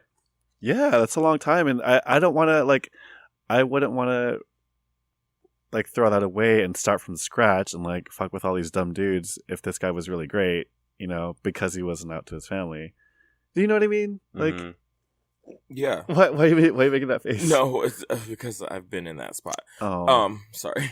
But yeah, I mean, and also I would ask my partner, like, well, okay, so we're here, we're almost 30, we're about to move in together. Where do you see yourself coming out to your family? Like, and why not? Like, and yeah, like, why not? Because they just don't need to know. And if that's the answer, then you might have to, like, think about that, or, like, see what your partner thinks. Like, maybe they do plan on coming out. They just want, and if it comes to a few months or years, like that's something you have to see if you're willing to wait. Right. But it's also like that means, you know, you're going to have to go to places, and every time you go to a family thing, you're going to have to deal with, I mean, depending on how close you are with them. Right. Like if this is something that's happening, you're doing this like, because I know people that like have family dinners like once a week and stuff like that. Yeah. And it's like, if you're constantly dealing with that kind of stuff, Yes. no, That's I couldn't true. do that That's weekly. different. I would have stabbed someone. There's no way. That is a different But- story. That is a very different story. If it's like that, then Wait. I would say just end it. I wonder if he's allowed to be gay and the other one isn't. Like, is he allowed to say, this is my gay friend? Or is he straight too? Probably I don't- not. If he I can't don't even think say so. that he's gay, then he probably is not allowed to say that he has gay people in his like social circle. Because that also plays a part of the scenario. Like, are you pushing me back in the closet as your boyfriend or pushing me back in the closet like as a gay person in general? Because if I'm allowed to be gay, then like all I have to do is not say that I'm not your boyfriend, but I Yeah. can still be like as gay But as I I've want. never heard someone say, I've never had an like heard of an experience where someone says, "Oh, I'm glad you're gay, just not around me. Don't like I don't want to see." Like, No, but like, what if? Okay, so this guy, like, his family thinks he's straight, and he just has a gay friend that's around all the time, or but don't you think that people would be suspicious of that? Like, I feel like if your family's homophobic, well, I don't know. there's I don't know. some- That's why I'm asking. Like, I don't know the situation, but I mean, he didn't give all that, so I don't know any of that. But yeah, I think if he's not close, he should chill. If he is close to his family, then I would understand dipping, or at least having that conversation with him and saying like, this is how I feel and I can't be comfortable going forward in it, and then see what he says. And if he's not down to come out, then dip. like, I mean, just the think fact- you need to have that conversation for sure before you move in, though. Definitely. right. Well, that's what I'm saying. Like, the fact is, he's still living with his family. They both are. It sounds like, but like, if they were living together, No, he For said X they're amount of- both financially independent from their Independent. parents, their families. right? But does that mean that they're living with them or not? No, It sounds like they don't. It sounds like That's they're like- completely dependent from their families. Oh, I see. Huh. yeah. I just think they should do that before they move in, because like imagine you move in with someone and you have this year lease, and like they're saying that I'm never gonna come out for you, and depending on who that is, that might bother someone, and then that may lead to them breaking up. And like, I would never want to be in a situation where I was living with someone I broke up with. Like, Yeah. so Well, we're not gonna. Well, I was gonna say we're not gonna think that far, but we have to plan that. Yeah. well, I'm single, so All right. Well, I hope we were able to answer or help in any way. Uncut. Outweigh with the good credit, stakes. Poppy. Yes. Thanks for letting us know. If things don't work out, I'm sure there's a couple of my fellow hosts who would be Stop it! Oh my god. that are out to their family and who are out. Yes. Stop.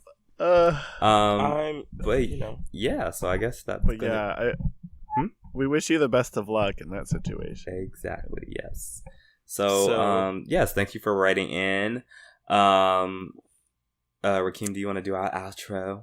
yeah. So that's gonna wrap up this episode.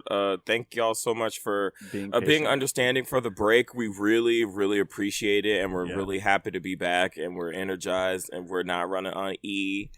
At least I don't think we're running on E. Any of us are running on E right now. And I'm running on P poppers. Did you sniff some? I'm just kidding. No, I didn't. But yes.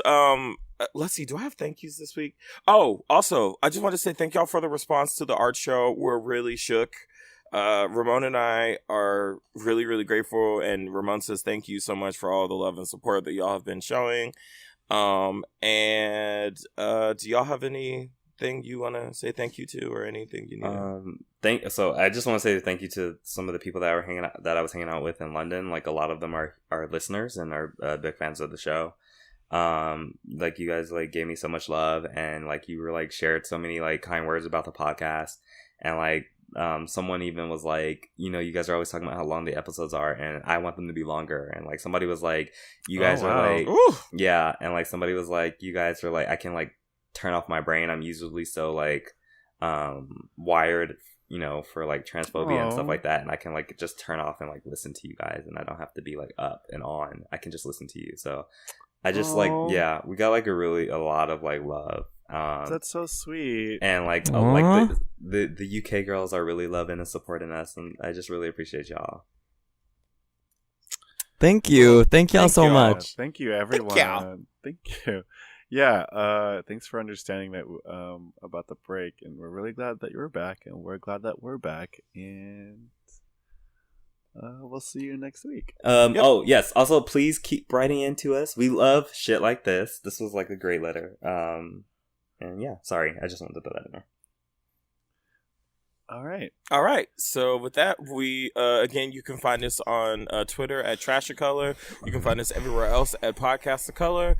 Send in your honey roast. We haven't done a honey roast in a while. We should do that. We have not. Send in your honey roast and then your questions and anything to podcastofcolor@gmail.com. Mm-hmm. And with that, we will see y'all next week. All right. All right. Period. This podcast is executively produced by Aaliyah J. Daniels, LaShawn McGee, Damian Pelliccioni, Christopher Rodriguez, John Kagandahan, Hakeem Cunningham, Baze White, and Renee Hernandez.